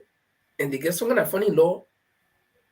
I don't know whether it's authentic, but that law says nobody in Norwegian are equal. Everybody else is below them. That's a concept. So they imagine why Japalo let me coming from way like people coming here to live. So now we got to swallow the bitter paste. I drive for 2023 Chevrolet Captiva. That car is not popular here. I love it because it's an American car, Chevrolet. Few people got it.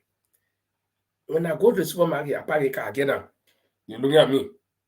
Because their concept, their idea is, black people will come here to clean people or to do all funny job or to be walking, sending to the bus stop. So when they see you driving, my other job is along the I park on the country road, the farm. So now you park by the people, they pop in there, they working. When you park by there with your car, they want to make sure that black man driving. That kind of car. Where a car, the policeman, 2 police cars going in the opposite direction. The driver didn't see me, but the other guy was saying I saw me driving. Then he said something. The guy went, he turned around. Then the police saw him behind me. They can't stop. I put my message, tell me to lower my message. I said no. So anyway, I lowered the message. The other one started going around the car, checking. That was a long time ago. Then he said, they were asking me English. Then he said Norwegian. Oh, but I think everything is okay. So I spoke Norwegian to him. I said, yeah, but everything is okay on my car. He said, oh, but you can speak Norwegian? Why? I said, but you spoke English to me because your mind is that I don't speak English. I don't speak Norwegian. They say, oh, no. Don't. And they're scared to be accused. So the fact here is that these people did not call us here.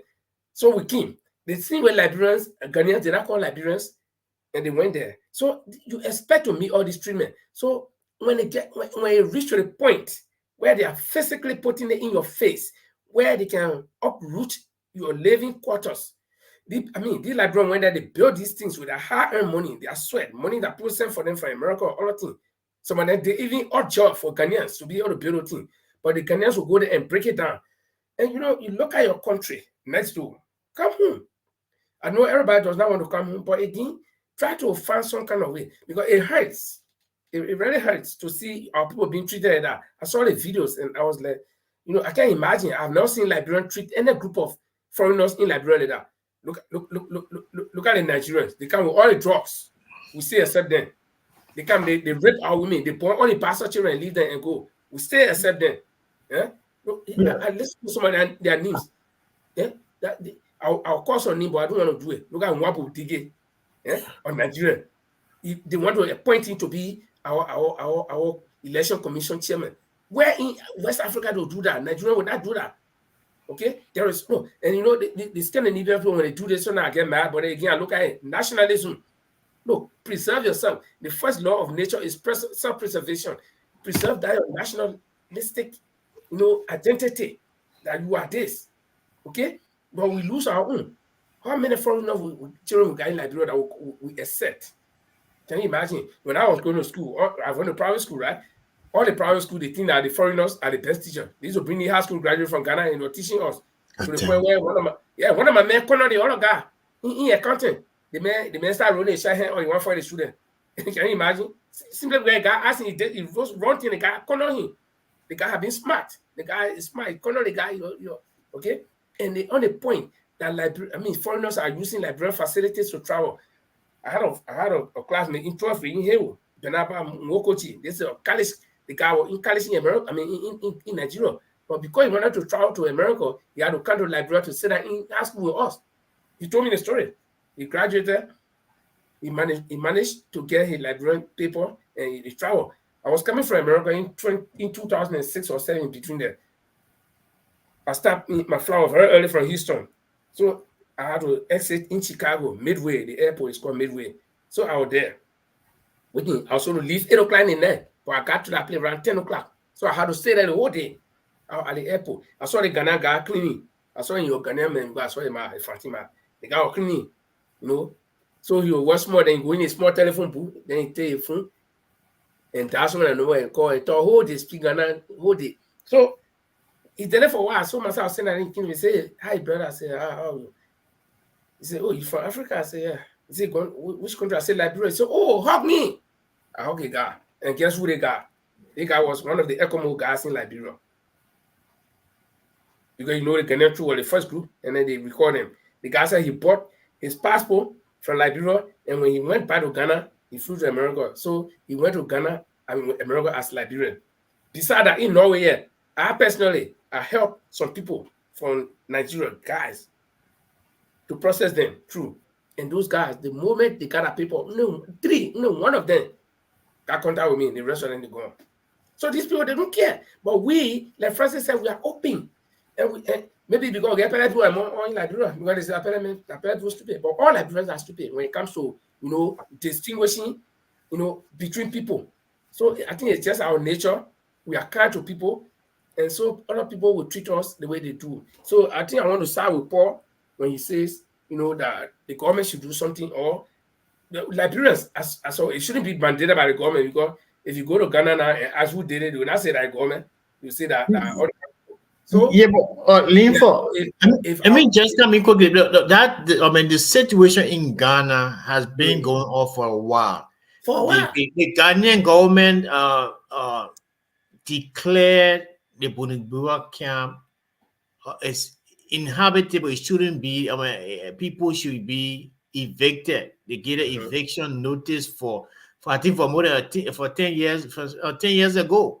Yeah, they did. They destroy some homes first, and due to the outcry, they allow somebody, give them they get eviction notice to leave the camp. Because they said, they according to the convention, the refugee status has been over. They're not refugee anymore. Liberia has had a democratic government, and the war subsided, ended. And then some people just refuse. They just refuse to leave. They want to be. They see what better life you live in Ghana. When you can't come to your country, you come back home. And that's the question I was asking. Why you don't go back home? Or move from that camp and go some part of Ghana where you can find job to do and live as normal person there. Because the moment that stigma that you live in a refugee camp will follow you, whether you go and the thing is that the camp has been earmarked for a real estate development. That what it, so that particular place, they're going to break it down to build houses. Luxurious homes there. So I think the realtors, especially with Black Americans going back to Ghana now. Exactly. So they're breaking down the homes, or the people build housing their units. Yeah, and that area is good. Coming from the Kaswa, going all the way to that camp, that place is good. A level flat area. I think Liberians need to teach Ghanaian lesson too. I'll be honest here. I think that a lot of reciprocity. I don't think we have to do that. The people told us to leave. You can't be refugee forever. No, these guys. All right, Francis, they're not giving these people anything in the people just living in a camp and doing their normal hustle. The same way with Ghanaians in Liberia, in Grand Bassa County doing their fishing, the same thing. All of them get residency or being in Liberia. So if you think you want to have something going, fine. Say you give them eviction notice, let them move. But then you guys have the right, they say they have the right to live in the equal state. But history tells us, I was small, my grandmother said, I think that they were deported from Ghana. Then in the 80s, we heard the same thing again, they were deported from Ghana. Nigerians have never ever deported Liberians. It's always Ghana. Something about Ghana for Liberians, and that's why I say the jealousy come in. If you tell Ghanaians who live in Europe, me or Ghanaians say Liberia, a country that never went through colonization, They get also to say that La, they the first country that got independent because according to the history, they were the first colonial nation to be. They classify, say, no, but we didn't go through that. They are inferior people, the Ghanaians in general.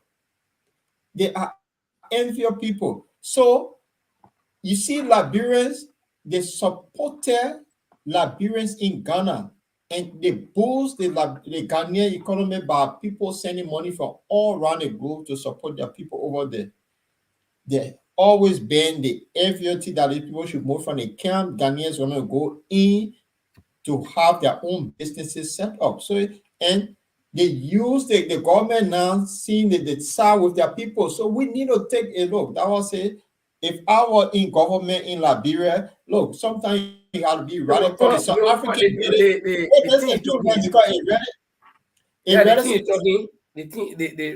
reciprocal, you believe in the total reciprocity. No, to take reciprocal action. I agree. Myself, son, it comes to my mind. But the thing, look at the situation with Ghanaians, Nigerians, and other nationalities like Guinea, right there. Guinea, no border, they can have one camp. Okay. Yeah. But when people come, they absorb into the society. They're not sitting there in a camp. Like, unlike us who went. No. So therefore, the camp, the situation with the camp, how many years now that situation just gone? It just but you see, the Ghanaian government can use that as excuse. You say this is a camp. Yeah. So you go out into the communities. So we get Fanti Town right in Morovia. So why is that Fanti Town? We can go there too and dismantle that Fanti Town. Liberians were living there, then the Fanipo went and also settled there. So that's a regular situation. That's the point. The point I'm making here is that Liberians should go into the communities, go and rent house or buy a piece of land and pay your house. But they have a lot of Liberians that have done that. They have but nobody breaking their houses down. Nobody breaking their houses down, but the people in the camp. So this is where the battle line is drawn. They will say, Paul, that talks with us. I mean, even in Europe, where we got people from Romania, how you call them? The gypsies. I mean, they all hit them. The police go in Sweden, they go and break the makeshift structures all around, under the bridges, all the way they're talking around. And the fact is that the people told the people to go more than 10 years ago. Yeah. Why can't you leave? You know, that's the thing. Like you live. If you want to live, then go and live a regular life. Yeah, I agree with you and live for. I agree with you and live for. I agree on that point. They need to leave. But what I'm saying here, the Ghanaians have always been behind Liberians for some reason best known to them. So, in other words, the Liberian government needs to also put pepper in the Ghanaians' eyes.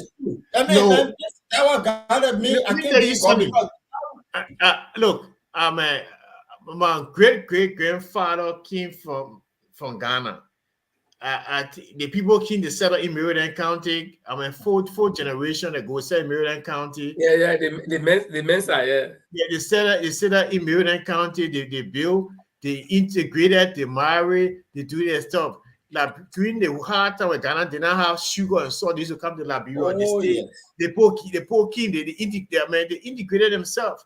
The thing is that, look, I mean, even in our own country, Liberia, where they got the government have broken down homes, they still putting out the leave. So leave the people country and come back home. The people supporting you there, they say you $100 that you can come back home, can live with your cousin for a while, and try to get your home. So, friends, let me throw this to you and live for. These were refugees that left Liberia. Mm-hmm. Some guy, like, it could be me. My pa, my mom, my brother, sister, work by me alone. I don't get nobody in Liberia. I don't know nobody. Nobody know me. The Ghana living, you get ready to that. Well, then listen now. There's some somebody were wiped out in Liberia. Some people are just alone.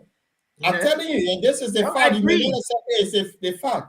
So if you take that kind of person in Ghana and say, go home, the question, who am I going to? I don't know nobody. No. My man, in America, go to strange land where you're not born. He come from no country there. He survived. My friend, there's a friend of mine who died in Belgium because of frustration. went to Russia together. While in Russia, when the Civil War happened, his entire family wiped out. This guy was alone. You know what happened to him? You're in Belgium. He became alcoholic. He killed himself from nobody to talk to. When he died, the government buried him. So you may find people like that in Ghana. But what am I saying here? Now, the burden now is on our government. If they want people to come home, they can build somewhere and tell the people to come home. I agree with you. And the people, and of course, let me tell you, this is a 90-10 situation. Some people will say, me, I'm not going to Liberia. Exactly. Whether you put Zeppelin now, say, you can't get inside. They say, I'm not going, I'll stay. So those of them that want to stay, go into the local communities, absorb into the local community. They have people in Fatintan. There are also crew people there. There are parent people there, all kind of people there. So go and absorb yourself into the local community. It's simple. But once you're in a camp, when I came here, I went to refugee camp. Okay, after I got paper, they took me from refugee camp. They told me go and find job, and then they settled me in a community. Then I had to go through what they call not rehabilitation, man. Integration. Okay, where you go to school to learn the language, and you got to find job and stuff like that. That's regular life. Okay, but so should I say, well, I came as a refugee? Let me get. In fact, the refugee camp that I went to is closed down. It's long been closed down long. When I was in England, after I came from England, then one time I drove in the area. I said, let me go see my old camp. I went there, gate there. The buildings are still there, but the gate.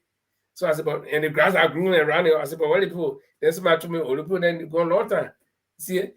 So and we all around here, everybody we integrated. We live in regular life. People have bought houses and things. But you get stuck on that camp all the time. That stigma is there. That you refugee. Yeah? Whether you live in good life or they say, oh, that person a refugee. When Tesla pass in front of her, they say, I'm going to a refugee camp, put me down here. Can you imagine? So it's self-pride. Leave that. I think, the people need to come back home. In the relatives, I don't want to say that before. I think we have to leave this, fine, move on. I think that, look, the same relative that sending you $100 every month. Yes. You can go and find some 25-hour room, 10-hour room somewhere in somebody's house and go and rent it. They want to still be in Ghana. Otherwise, leave the people property. That thing has been earmarked for demolition. Why would you want to still be there? They're gonna put national organization. I remember they used to have some American called Joe the Chuko. That I started, the men going with sharp sunny in there, start juking people through the house. Joe the Chuko, show your sign, they move from they not break down. When they break it down, they go and rebuild it again. So, but you see, I think the point Paul made now is that let the government initiate the LRRC. This is something long that they've been working. I remember during the Taylor years, my own friend Elisana Kulu, the late Elisana Kulu, used to be the director for LRRC. Wait. Elisana Kulu died AK-47. He died. Yeah. Oh, Kulu died. Kulu gave it a long time. I think maybe 1999 or around 2000. Yeah. So, and Kulu, we used to talk about this thing all the time. Oh wow. Yeah, Kulu. That's what I've been thinking about. In Canada together with to play Scrabble. As Kulu, Jack Pacote, Louis Brown, and also Japa. We also play that the group that you know them for true. We to play Scrabble all on the tree there. AK-47 that was a Scrabble name. Yeah, not only here, not only here. Yeah, man. I've been thinking about Azana Kulu. I was what the guy is. Yeah, Kulu. Oh wow. He died finally. But, so this is an age-old thing. The Liberian just need to decide one thing. Like me, I in Norway here. Nobody holding me here. I can decide today. Everything I get, I sell it. I go to America. The good thing is, like me, I get plenty of places to live. By marrying my wife from Philippines, I get a right to live in Philippines. All my family live in America, down to my daughter, my auntie, everybody, they live there. I can go there, live there. I can decide I will leave Norway, or I can decide I go to Liberia to live. So if I see that there is too much nonsense here that I let, or when people start thinking that, oh, we want black people, let black people go, I will be the first to pass my law. You see? So you're not glued to that place. If you can live Liberia, you go to Ghana and you make living. Maybe they kill all your people, but you left you alone living. You move, you go. You can't. If I come from Pong County, but they kill all my people, they put my whole town. I moved to Ghana. I live in, I know nobody. I can make life there. Why I can't come out to Ponkadi, even though my time is small, I can go to the neighboring town. I speak the same language as people. They will accept me. So there's no excuse there to say, oh, they kill all the men or all people, so you can go to Liberia. It's just that some people decide, you know, they want to be abroad. And Ghana that I don't know abroad. They want to be there. You see it? The same way. No, So remember again, another thing is that, or lean for is that when you live in a particular country for long, yes, length of time, That's your home. That's your home, and some people have children there. They Yes. have their friends there, and there are some of them are still hoping that they will use that place as a springboard to travel to the America or so. So I think, I mean, it's just that kind of feeling, that feeling of belonging. It's there for over so many years. I mean, why you think I go to America or the state? You have all go to America. I go to America if I want to live there. Yeah. But I feel Sweden is my home. I mean, I don't know. And for strange thing, Norwegian will ask me, why all your family in America they live in Norway? Then it get to me. Then as I know like stupid man in their eye that some Norwegian, I didn't know that Norway can play DV. Norway can play DV. Yeah. I went on the side, I saw the men and women. I said, look, so they can play DV. So they want to go to America, but then I feel that Norway is my home. I should be here. Okay. So you see, it's human feeling. Like Francis said, it's that feeling that I belong here, and I get to like the cold. Even though we complain about the cold, I get to like the cold because every time I go to America, I got problem. I will always sleep on the bare floor. It's hot. Then, so if I move to America, I'd rather move to the north.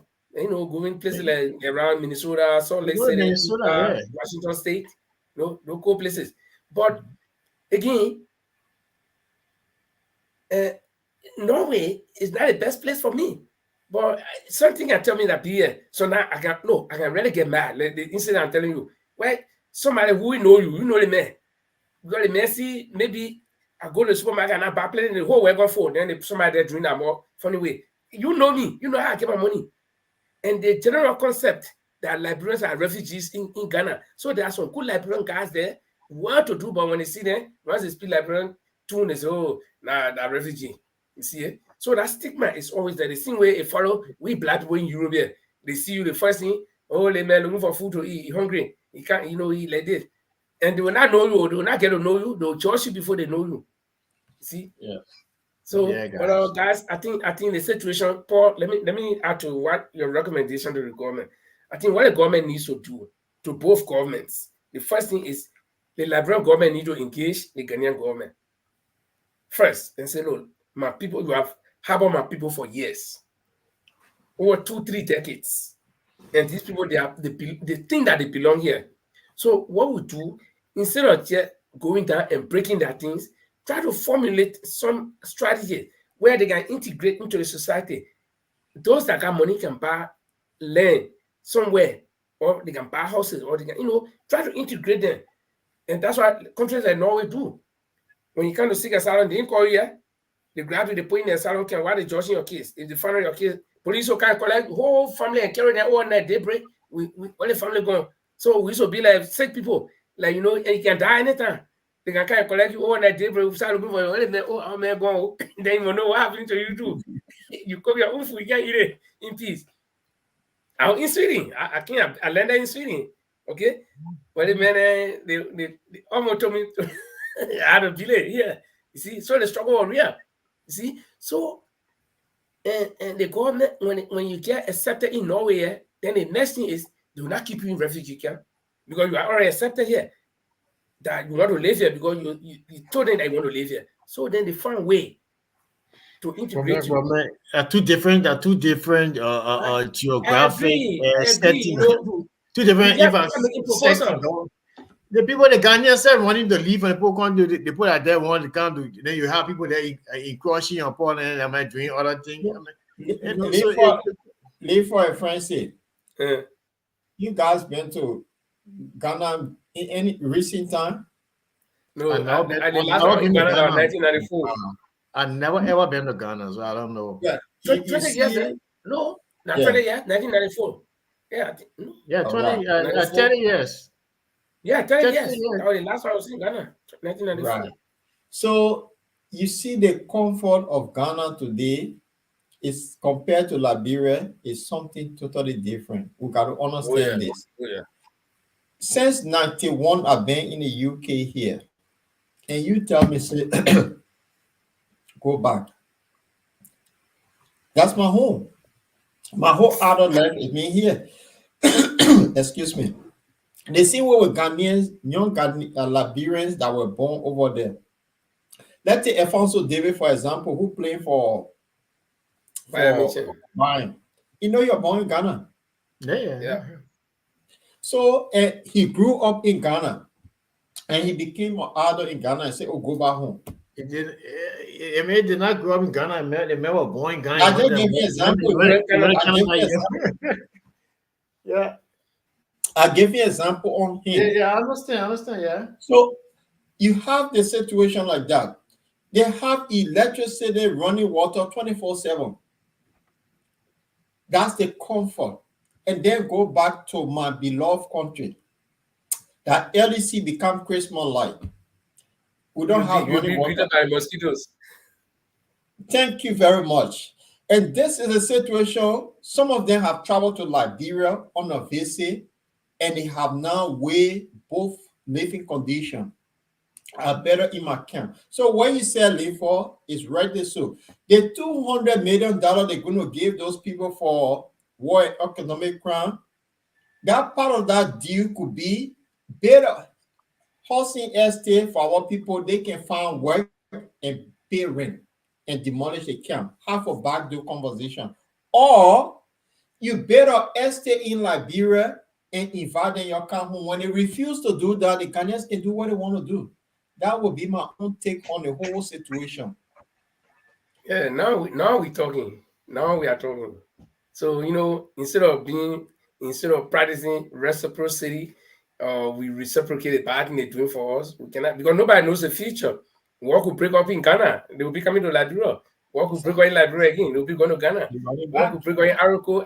Afura will be coming to Ghana and Liberia. So we in the ECOWAS zone, especially the very closest neighbors. I think we should be working in the interest of each other. I'm yet to see similar incident with Guineans because we are next in Sierra Leone. We are next door neighbors. So anything happening in Sierra Leone, my friend, and nobody in Liberia should say, "Oh, we are safe." And nobody in Sierra Leone should say we are safe. So it can spill over. So we should have that tight, relationship. Nigeria, they far from us. Togo, they far. Senegal, they far. But Liberia, Ghana a little bit far, but as soon as you drive through Argo, you're going to Ghana. When you cross the label, you're in Ghana. So and Linford, let me add something to what you just said. Let me add this. Going by, right? Linford, let me add this. You see, there are 5 English-speaking countries in West Africa. If you live from Liberia, you travel to Sierra Leone, you can flow. You live from Liberia, you travel to Nigeria, you understand each other. The same with Ghana, the Gambia. So those 5 English-speaking countries, Liberians feel comfortable going there. Guinea just next door, you have to learn how to speak French and Ivory Coast. And then we have this barrier of speaking foreign language. So you want to Ghana, you understand each other. So you see Nigeria, the same. That's why you find the distance between Ghana and Nigeria, there are 2 countries in between there. But the Nigerians, Ghanaians will say Nigeria is our cousin because of the English language. You get that? The same with Sierra Leone. Liberia and Sierra Leone, they classify the 2 countries as one because we have the same culture. We eat the same food. If you look at it, the Mende in Liberia, in Sierra Leone, they also have link there. They have the Mandingo, you have the Kisi. So they eat cassawali, we eat cassawali. So that is, we have that closeness. The same way with Africa Coast and Liberia, but the barrier is French. So based on that relationship, I think they can have something going. and you find out that the 5 African English-speaking countries in that West Africa kind of close together. Although there'll be little gap between them, but they close. But look at the Francophone, the Guineans, the Malians, the FIFA, with the Ivorians, because they speak one common language. And it is where it is. And Ghana should Pacific, they were Liberia that fought for their independence. For Christ's sake, man, let them do something. Yeah, We but give I them think, passport of travel. For Christ's sake. I think President Boakai is now bringing Ghana and Liberia closer together, especially with the establishment of this war crimes code. If it will happen in Ghana. Yeah, let me closer on this. And remember, it was Eddie Johnson Sirleaf time. This trouble started with the Ghanaians into that camp. And I think the president, our current president, he should know that history between those. So it's something they can talk about. Let the thing come to a bed. If Liberians will come home, man, get a build housing unit or have this audit go on those who stole money that build mansions, seize their mansion, and put some of the refugees in there. That would be my take on it. President, your final cut so we can get out of here. We are late, 30 minutes. On mute, please. Yeah, I think it was a nice discussion tonight. There's a trend going on in Liberia that probably we can discuss it the next time. And this whole taking over of offices it become a prom and pageantry now. I mean, I never saw it when I was growing up in the days. And minister that go there and take his office and move. The next, I mean, you see all around here now. You on the LPI, there was a party going. The MPs or party. I see where. I mean, just go to your office and take over. I mean, it's an elaborate program. I mean, look, we should try to desist from all the big show of this kind of I don't know what to say. I mean, for me, I don't. All it is just little mindedness, small. No, I mean, you're taking all the entity. Just go over, take over. I mean, you're doing a formal thing. The men leave, but now it's a big program. Just got go. The party chairman got to be there. The president friend got to be there. This and that. Oh my God! I mean, it isn't Liberia looking out. I mean, in Europe, the poaching office and that go to the job. The man packet, the computer, everything move on. But man, in Liberia, you're having election, people killing each other. Europe there, how you can vote? You go, you do a little bit, drop it. That's why you meet the opposition party. You're saying you're doing your election. Nobody fighting each other. I mean, look, this thing it has to stop. I mean, the money the money they use for all the elaborate program. The money can be used for for different purposes. That's the corruption I'm talking about. Yeah. You take a communist money and use it for a party.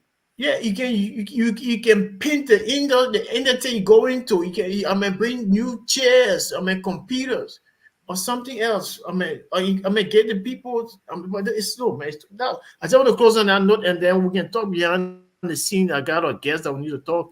When we our guests that we can bring on Tuesday. So yeah. Okay. So guys, finally for me, I want to side with all of us. I will back all of us there. That our government needs to do well, and the establishment of the War Economic Crimes Code. That's one of the things that will uplift this government, because all of government have not done it. If this government does it, it's going to be a landmark victory. It's going to be something memorable, something very indelible, a print that this administration will leave that people will always make reference to. Then the next thing is this camp, the refugee camp here. I think all we need to do is the two governments should work together, because no matter what happens, the ordinary people will always be there, but they're not policy makers. They will always do all the bad things, break down people's homes and stuff like that. People get hurt. But if the government steps in and work along with our government and say, well, look, listen, you can find modalities. What is your proposal, Liberia and Ghana? What is your proposal? And the way and then they all agree on one term. I think that will help our Liberian brothers and sisters over there. Like Paul said, they deserve also to live anywhere in West Africa. The same way Ghanaians are living in Liberia, Nigerians are living in Liberia, and Liberians are living all over the place. Now, I tell these people, they are also being neighbors. I tell them, You think we live your people in Liberia? I was in Liberia in 2016. I saw Norwegian guys. So I said, you got your people living in my country. So if you treat me bad, I'm not one of your men living in my country. I can get all of your beat up men there. No, yeah. So I can tell. I said, oh, you don't treat. You don't think we people living in your country? There are people living in our country too. He said, oh, really? I said, yeah. Because some of them don't know. So I think if the governments work together, things will be okay, and then we can move to the next stage. After all, God made it work for everybody to live. So, guys, for those of you joining us the first time today, we'll never say welcome. This is the Bottom Line Liberia, and always make this place your home. This is where we discuss the issues, we give our opinions. We may not be right, we are not wrong either. So we invite you to join us. The next time will be maybe probably Tuesday, or who knows? Anything particular could happen, and then we could find ourselves here again on Monday, or maybe over the weekend, Saturday or Sunday. Who knows? But officially, we are here every Tuesday and Fridays of the week. Thanks a lot, and have a nice day. And this is how we'd like to leave you on this edition of the Bottom Line Library. Don't forget, my name Paul Lord Chilope and Francis Mensah were with us, and together we had a wonderful time. Have a nice day. We'll see you again.